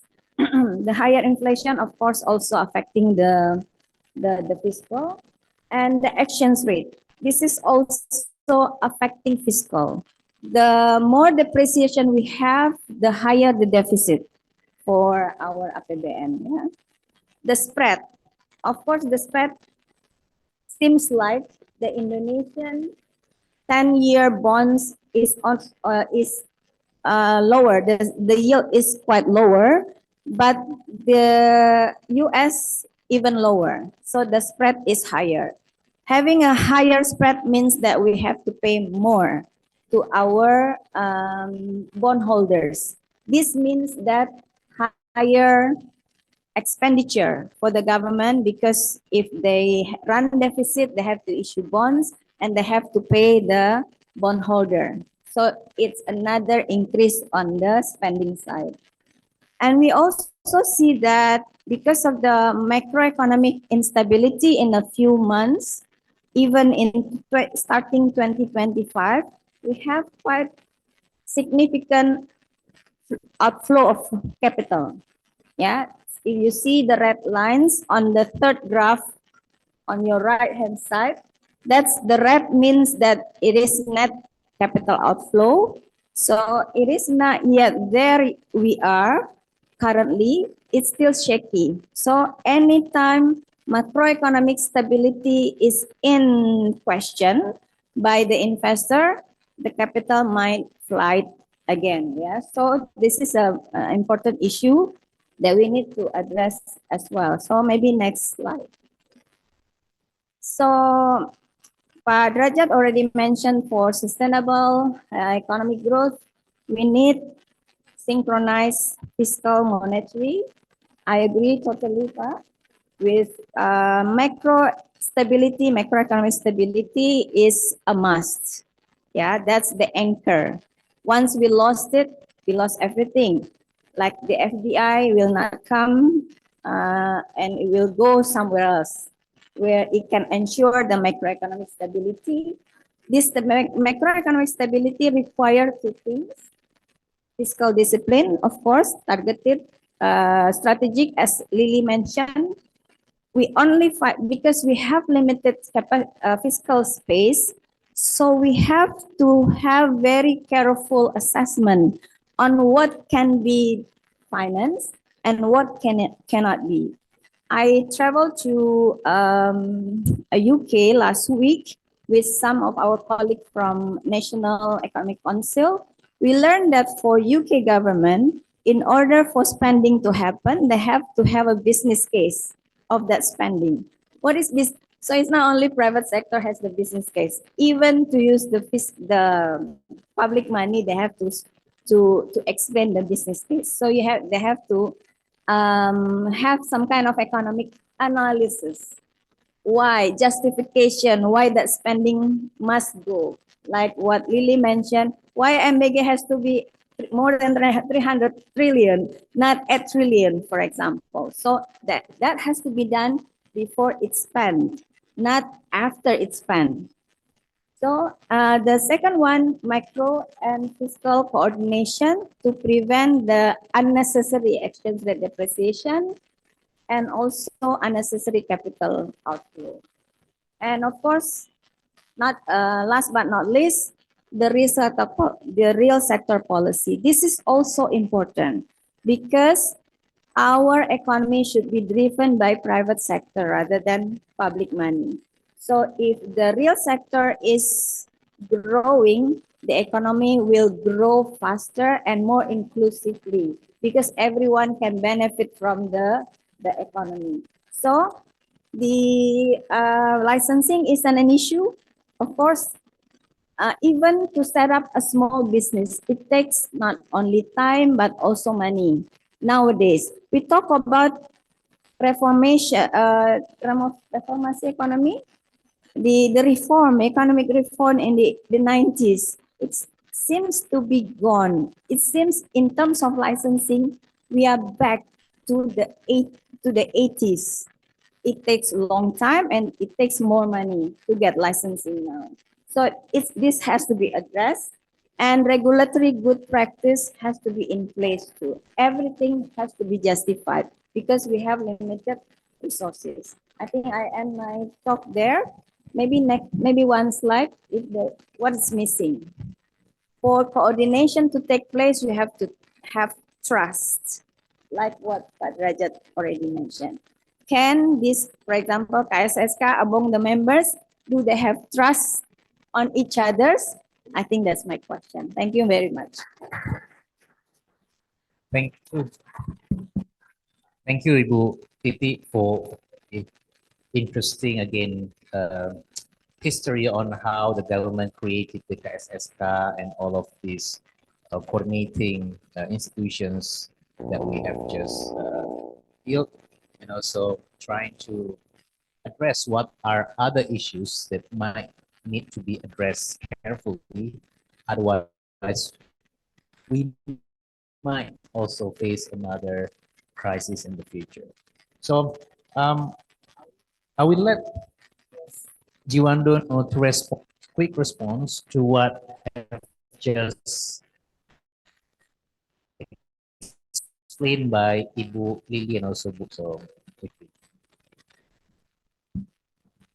okay, I don't have any quarrel to Lili scholars, and I'm not going to start. But frankly, I'm happy to listen. And from Ibu Lili, thank you.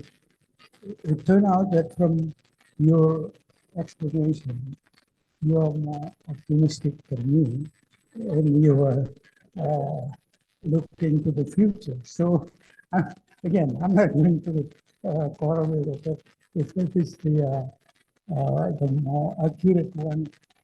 so be it. It will be, thank you. And the Titik, of course, the Titik was explaining about my main message about synchronization, but she expand into other institutions like the OJK, and with the examples that actually there was already some types of coordination of the so-called KSSK between the Bank Indonesia and Minister of Finance, I guess.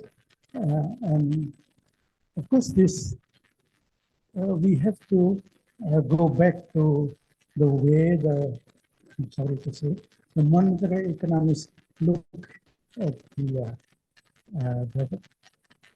whole economy. Monetary economists tend to see the economy as the mirror image. No? The real sector is the mirror image of the monetary sector. When there is excess demand or excess supply of money, then you look up in the mirror, you see that. But be careful. If there is excess supply here, it means excess demand there. If there is excess supply in the money supply, there is excess demand, which, of course, would drive prices up. And the reverse. As a monetary economist, I'm glad that even the non-monetary economists thinking that way. And I can only say again, thank you for the for your contribution. Thank you for the optimistic view. Thank you. Okay, thank you, Pak Derajat. So I'm gonna open the floor first to those who are joining here at the auditorium. Ibu Lili, already sent me some questions from the audience on Zoom. If there's anyone that wants to ask some questions here in the audience, Pak Budi, other people. Let me give to Pak Budi first. Yeah, thank you very much for the presentation, Pak Derajat, and thank you also Lili and Titi. So my question is as a follow. It seemed to me, yes, I agree that there should be a strong coordination between monetary and fiscal policies. But when we look at the cases, a lot of the cases in which those things work are a small crisis.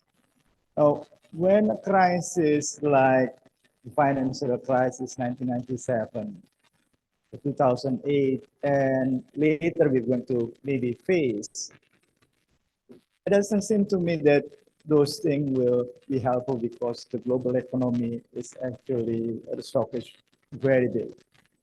And so my question, what do you think about this idea of a regional monetary policy, regionalism in monetary policy?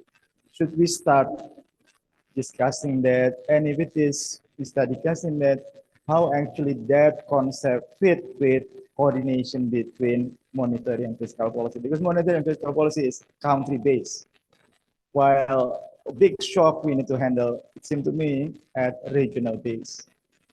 So that's the first question. Second question is particularly to Pak Derajat. When you tell the story about 1997, 1998, you did not mention IMF. What is it? What is your opinion about it? Yes, maybe they came when you already stepped down, but if you're not, how are you going to react with the IMF suggestion at the time? And in a contemporary cases right now, we know that there is a rejection on IMF attempt to communicate with us. Should we actually do that, or what is best to actually communicate with a global initiative such as IMF in a big crisis that we might have in the near future. Thank you. Thank you, Pak Budi. Is there anyone that? Silakan, Pak.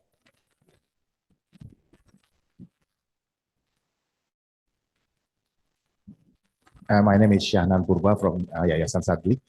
I would like to ask, I heard that there is a belief the difference between Keynes or government interference with free market mechanism. Do you think it's because our President Prabowo prefer it has to be interfered by government, so that's why fellow from Faculty of Economy of University of Indonesia, one by one is out of cabinet. Thank you very much. Okay. Another one. Silakan. Okay, thank you, Prof, for the presentation. I teach game theory, and we talk about coordination. Right? The term is coordination failure. But in game theory, actually, we assume that players is rational, right? If we know from the fiscal sides, there is no such thing as, I don't know how to say, maybe less objective or maybe less rational players on the side of the fiscal. How you coordinate, right? At the end, maybe just accommodating, not coordinating, accommodating the objective, seemingly irrational objective of the from the side of the fiscal. That's the first one. For the second one, I was wondering about the AI, Bu Lili, yeah, yeah. Because Indonesia is abundant of youth, right? So this is what I was always promoting to government, is that the world is actually getting older. So I think there is still opportunity for us, such as like maybe in the care economy, right? We are very much have a comparative advantage to be the care worker of this world, maybe like 20 or 30 years from now, right? So care economy, when our youth becoming the professional care worker for the world, even for Japan, maybe for the Thailand, maybe, and for the developing developed countries, right? And indeed, we don't ignore, right, the AI, because the help of the AI in the care economy, in the health industries, right? So we don't need a lot of doctor, because I don't think we have like that's comparative advantage or human skills to have a lot of doctor, right? But we do have comparative advantage and even human entrepreneurial skills to be a good care worker. So what do you think about that? You know, because that was I always propose that actually to the government. Thank you. Thank you. Right. So let's keep it that at the moment. So we have 3 questions, Pak Derajat. The first from Pak Budi is on regional monetary policy. What is your view on that? How we can coordinate, because every country has its own monetary policy. The second one is, you didn't mention about the IMF, the 1998 crisis. How do you see the role of IMF and how we should communicate? Because again, now if there's a crisis happening in the US, for instance, probably IMF will start to respond first to the US problem instead of the world problem. So how do you see on that? On the second question is, why do we see a lot of, not that question, right? Why do we see a lot of these people leave the development? No, not that question. What do you see Keynesian and the balance between government intervention and market intervention, and how the government should balance between these two? And the last one is on the game theory side. How should people behave if they know that the other side is not rational or do something that not based on some good intention? Any on that? And finally, specific, if Lili on it. So these views are, and also Bu Titi if you want to chip in. Tanpa Okay. First, Prof. About the IMF, about the regional monetary cooperation. Actually, on the monetary coordination, we had among the ASEAN members, we have a regular meeting. Of course, at the IMF,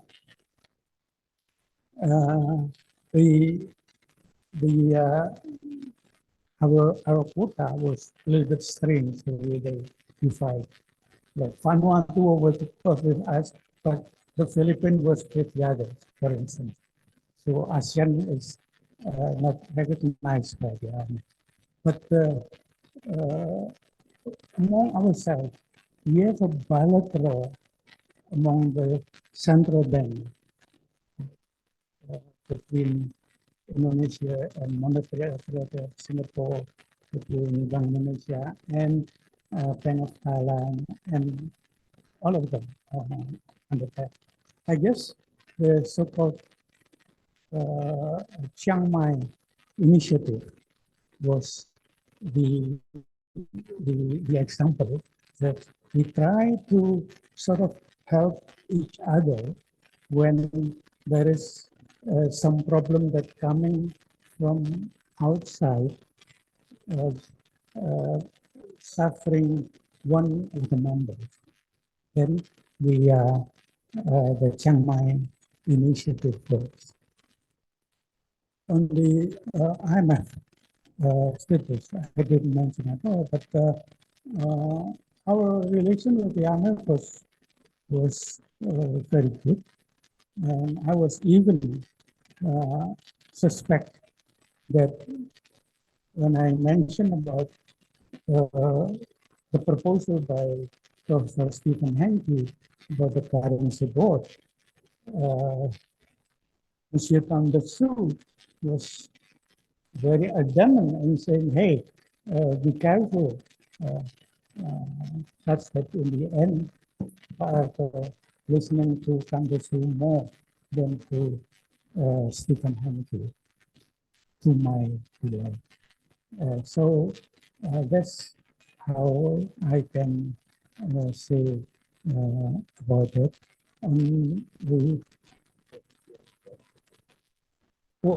Yes. Well, I think we need another session to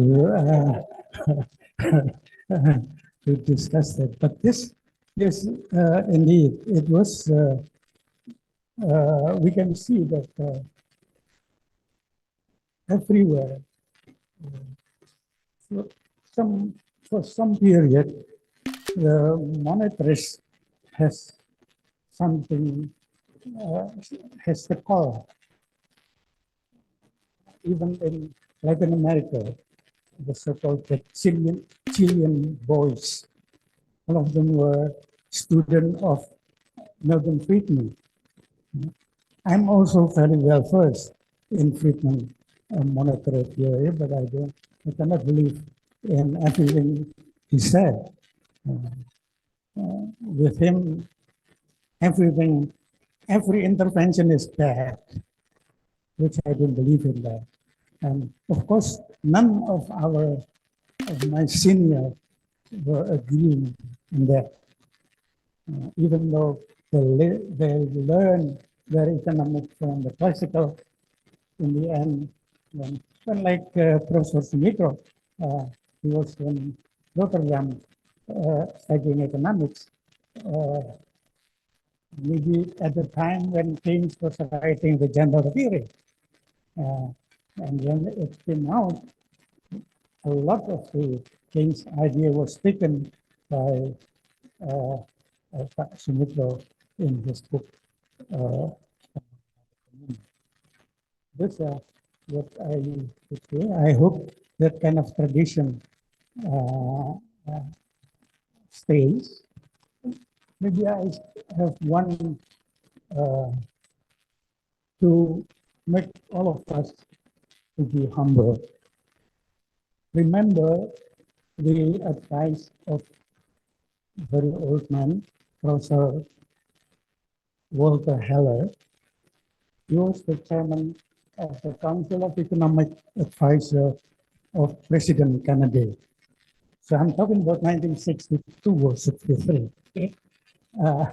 In his book, The New Dimension of Political Economy, he said that economic decision need very much a good concept of economics, of good synchronizations, and maybe modeling.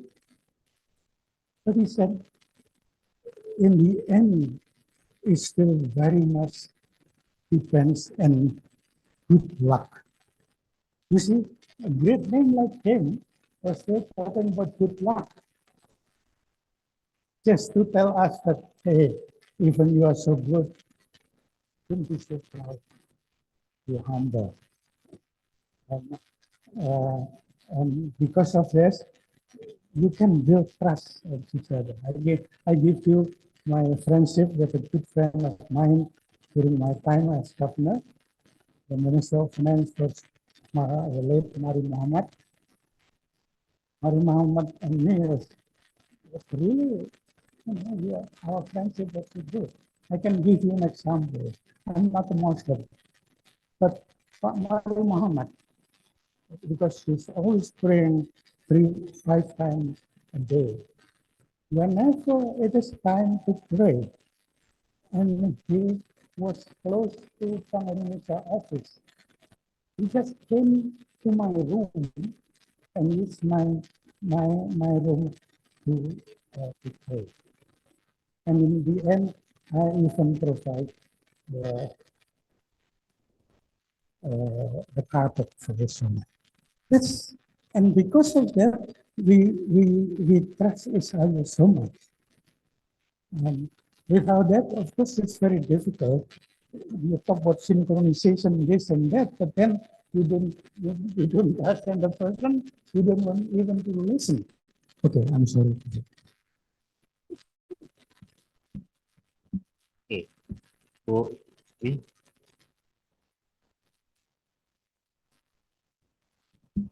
On digital technologies, robotics, and AI, unfortunately, Indonesia is still relatively lag behind compared to our peer countries.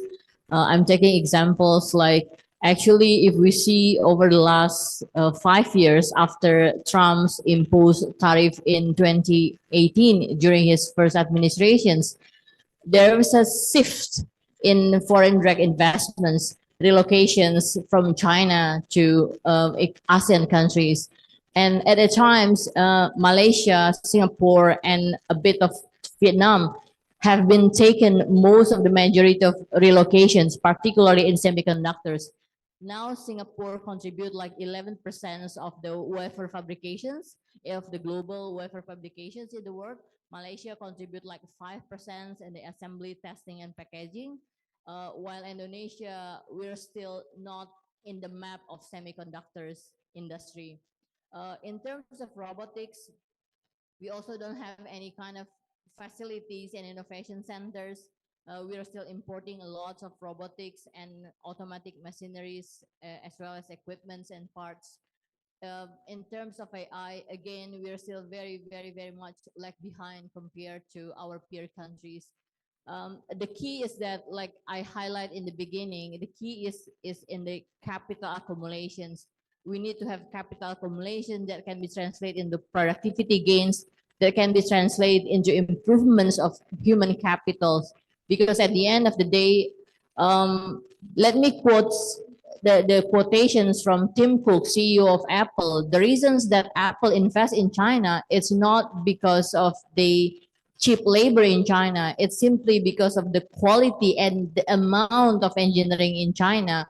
So that's one of the reasons why Apple invests in China instead of the US or India or other else in the world. So this is again something that I think it's very, very, very important for Indonesia if you want to be able to be structurally structurally sounding economy, I think it's very important for us to invest, translate capital accumulations into productivity gains, and translate it into human capital. Thank you.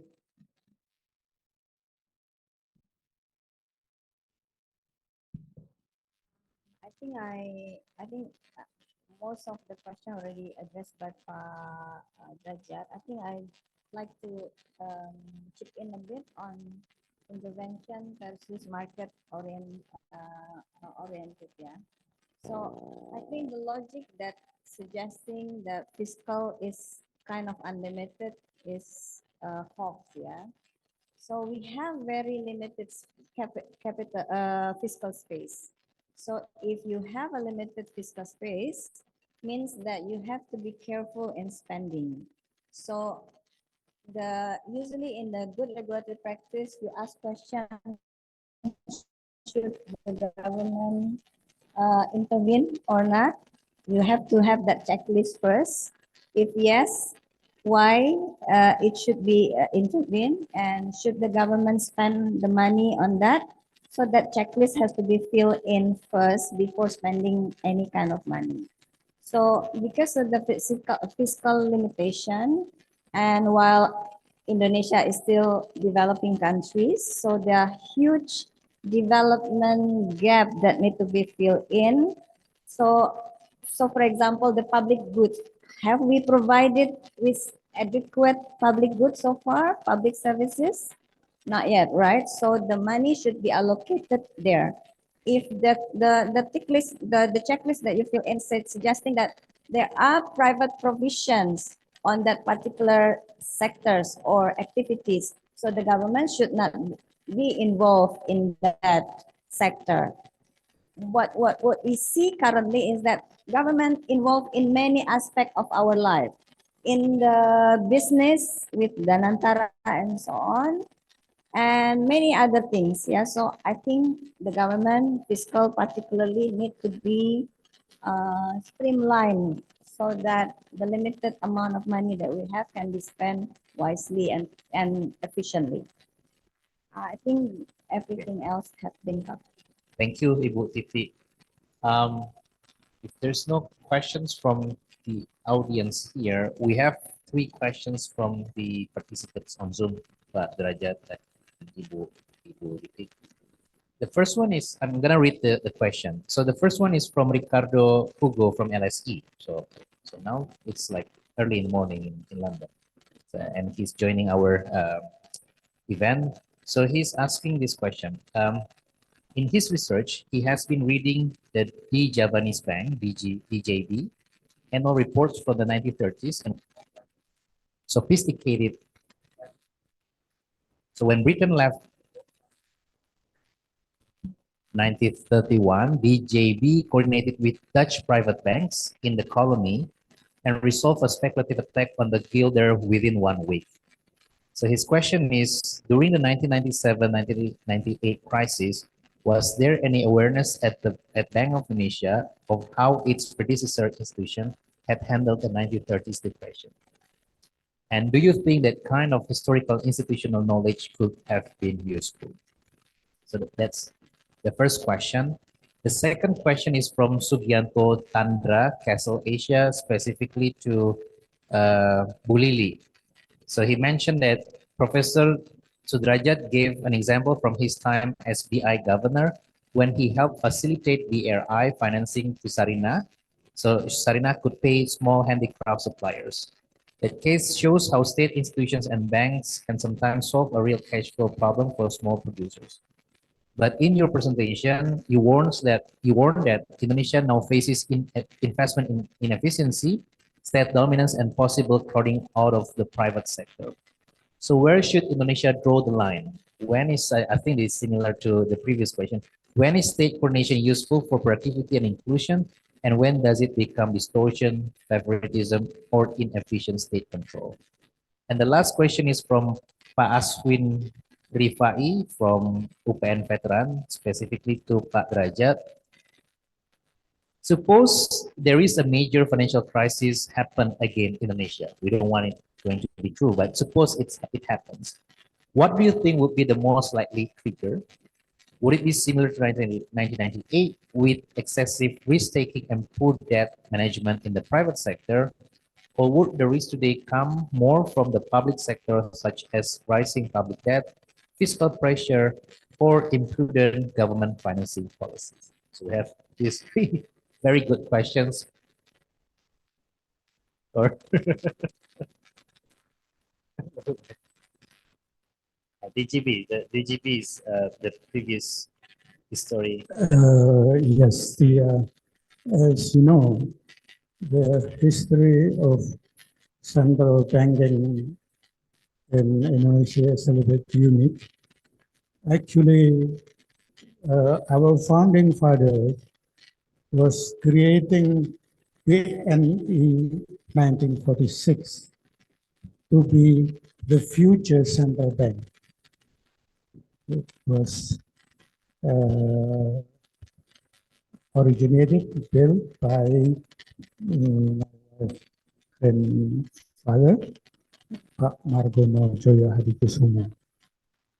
But in the 50s, when the Dutch, after the conference in Meja Bundar, the roundtable conference in The Hague, the Dutch relinquished all the former corporation, which was before managed and owned by the Dutch occupation in Indonesia. All of them were given to the new republic. This is not generosity, you know, because when they give that, the Dutch also asked the new republic to bear their debt, which I still remember. I think the amount was something like $8 billion. I'm talking about 1948 value, okay? Which was for Indonesia, it was really something impossible because we didn't have any dollar at all. So that's how it was happening. But then our founding fathers were saying, now if we already have the Javase Bank, which in the past was functioning like a central bank, circulating Dutch builders and whatnot. We'll just use that as our new central bank. That's why the first day of our central bank, Bank Indonesia, is not 1946, but 1950, July something. I forgot. And this is how it happened, because our founding fathers were very pragmatic, right? We already have a good bank with a good management, good people, professional working. Let's put in the governor, and the first governor was, of course, Mr. Safruddin Praja. So that's my answer to the question. Yeah. Crisis, if there is a crisis. Well, of course, all of us hope it will be a crisis, but as I also touched a little bit about the disruption because of the Hormuz Strait, and in my narration, I said that I don't think it should become this or a real disturbance for Indonesia. We have been building quite a lot, you know. I was mentioning about the banking sectors from 97 to 2008.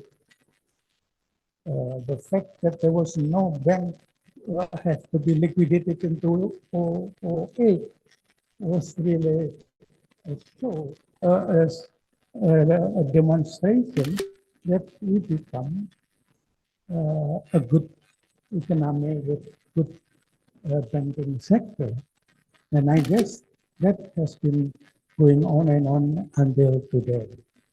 And on something which was not equipped before, like the independent status was already given in 1999. So I guess if there is any crisis, the possibility of the crisis maybe is just because we still have Mr. Trump as president, because nobody can predict what he is going to do today or tomorrow. Right? So we really don't know. On the other hand, I also see how our current president has been working so hard in building up a relation, not just in the Gaza, but also in dealing with China, dealing with Russia, even with the US, and with other countries, which I think this kind of working relation, I didn't mention at all, our effort to be a member of BRICS also have some kind of mechanism which seems to be working quite well, like the fact that now we have other sources of oil. When Hormuz was in trouble, we could buy not just from America, but also from Russia, maybe from Nigeria. Of course, the price was a little bit higher, but okay, everybody else are in trouble. And our trouble was even smaller compared to the Philippines. So we should be grateful about that. And I guess not just, I hope I wouldn't see any crisis anymore, but I guess our own preparation has been working rather well, so that my answer is that I have a cautious optimism that we can deal with the crisis. Talking about crisis, the Q1 is 5.61. Q1 5.61 is our prediction, yes. Bu Lili, the question on the balance. On the government interventions, right? So let me highlight two things. First is that there are no such red line of which one the government intervene and which sectors the government cannot. But from my point of view, I think the government should intervene or should be in the sectors that have that's gonna have a large impacts or have like basic necessities like utilities, telecommunications, waste management, firefighter. Those kind of really affect basic human necessities. But the thing is that it's coming to the second point. The thing with Indonesia is that governance and professionalisms. When the government intervenes, it doesn't mean that the government has to own 100%. It can be like 51% or 67%. And also in terms of governance and professionalisms, it should be involved of professionals that know how to run business. So at least it will not gonna be a burden for the government expenditure or the government revenue. This is something that Indonesia should work together. So far, let us be honest, there are so many parties, people in state-owned enterprises. There are so many here and there. So I think this kind of cost that makes state-owned enterprises are not running professionally and are not really earning profits. So I think this kind of two things that we should really work to ensure that the government interventions will not crowding out the private sectors, particularly sectors that have large players of small, medium enterprises. And the second one, the government, we also work together and put eyes on the governance and professionalisms of how state-owned enterprises operate. Thank you. Thank you. What's on the anything to add? No. Okay. Other questions from Zoom, but unless, oh, yeah.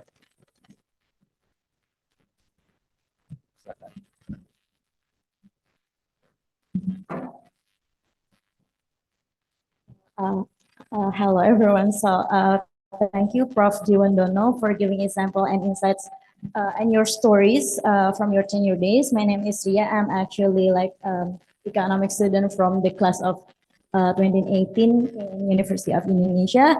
I want to ask about given the current situation that explained by Ibu Lili and Ibu Titik, Indonesia has stable growth but limited fiscal space and rising geopolitical tension that resulted in global energy shocks, oil prices volatility hitting more than $100 per barrel, as well as rupiah fell hard to its all its time low. Based on your experience as Bank Indonesia government, what is the one policy coordination change you would prioritize today to ensure growth to be strong and inclusive?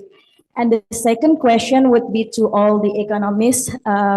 So the updated data just in that Indonesia's economic growth is 5.61% in the first quarter of 2026. Will the government's growth ambition of 8% by the end of year is achievable in your opinion, despite all the wins? Thank you. The last one is quite difficult. The first one, what should be done differently to address the current situation, Pak Raja?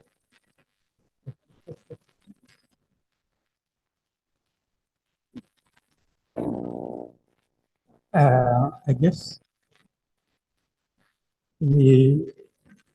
even due to the changing of personnel, almost by nature, they're going to do things differently. We just hope that the new official also learn about the past lesson, both bad and good, because otherwise you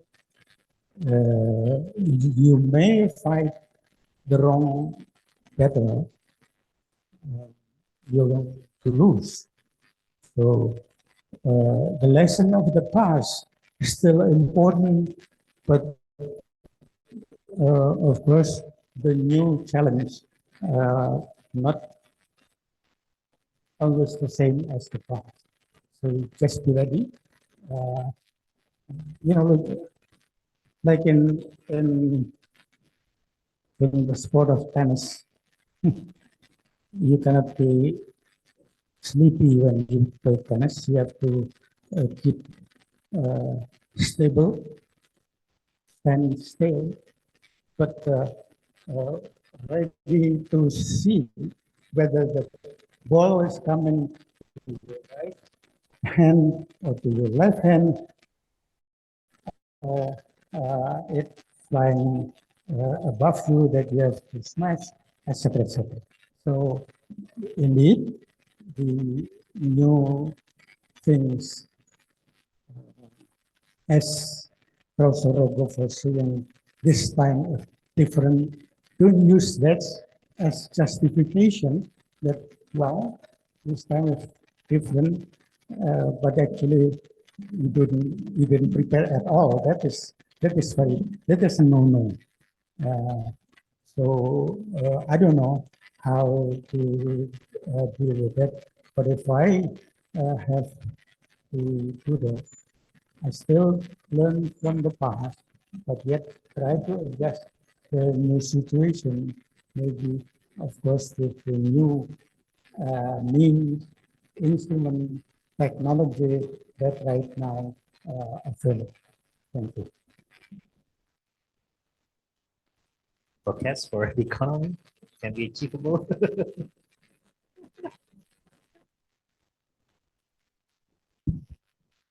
I think this answered in LPM several reports actually. Yeah, so I think, yeah, the 5.6% this quarter is, of course, because of the low base from last year. The 8%, of course, it's quite far from 5%.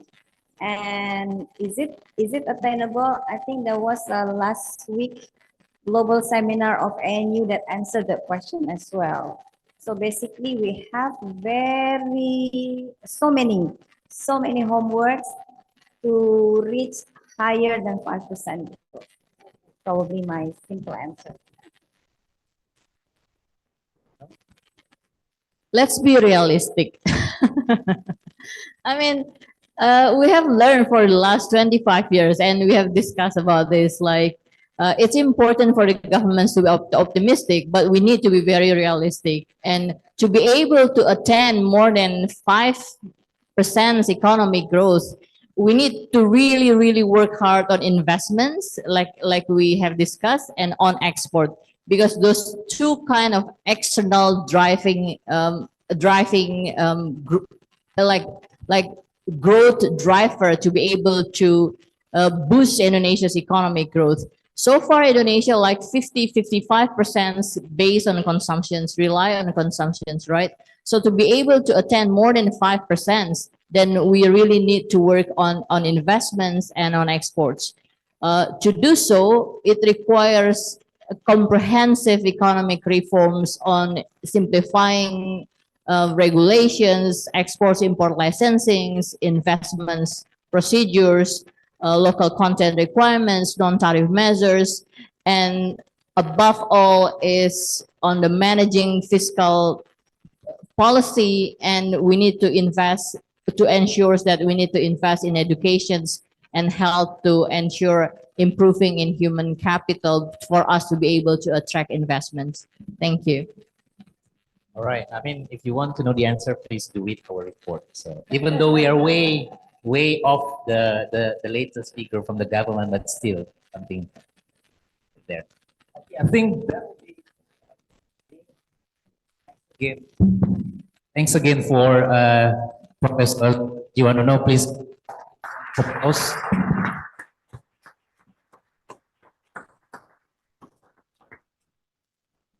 And also for two great discussion, Ibu Lili Yan Ing and also Bu Titik Anas, as well as the audience here that have stayed with us.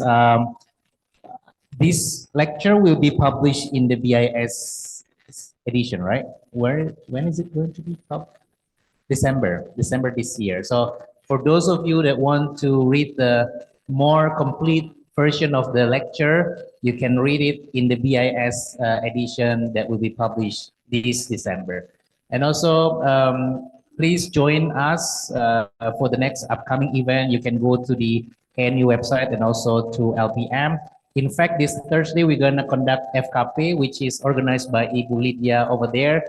It is going to be hybrid, if I'm not wrong, hybrid or online, but please do check the website, our Instagram, ANU Instagram, everyone's Instagram here. So thank you again and see you next time. Thank you. Assalamualaikum warahmatullahi wabarakatuh. Thank you to all speakers, discussants, and the chair for sharing their insightful findings and exciting discussions on the monetary policy issues.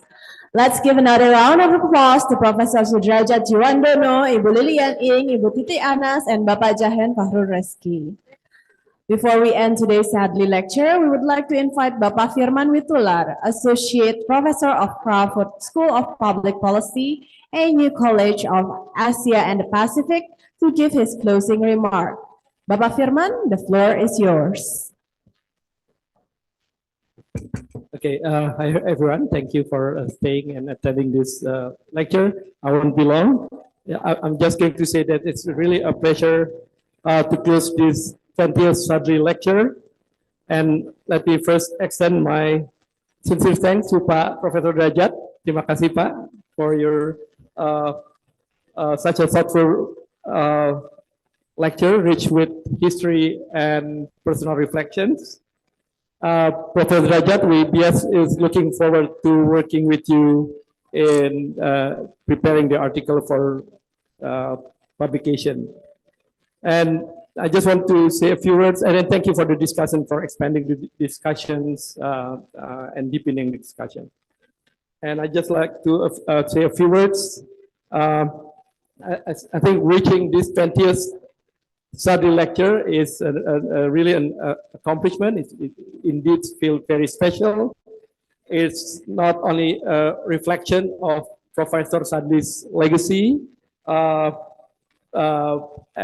also reflect the close collaboration between ANU Indonesia Project and LPM FAUI. Thank you for being a trusted partner, committed and trusted partner.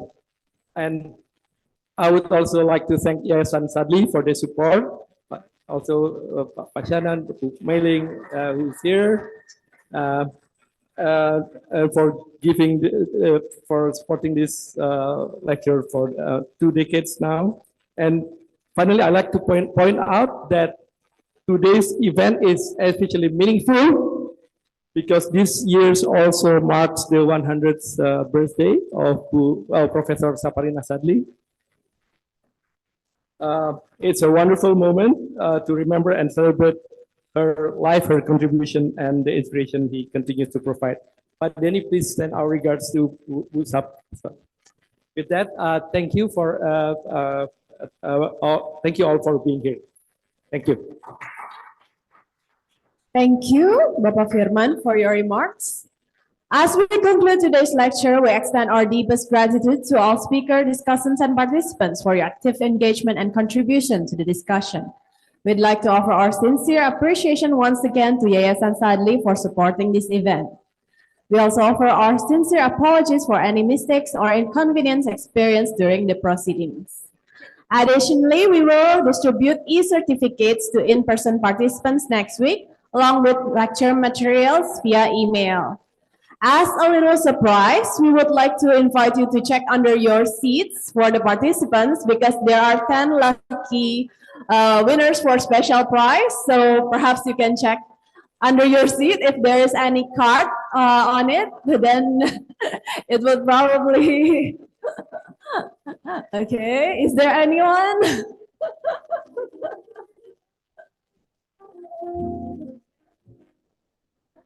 Okay, for those waiting getting the card, you can exchange the prize with Miss Lydia up there. Okay.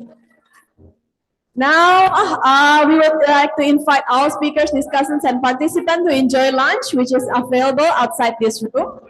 We look forward to welcoming you to our next event. Thank you very much, and have a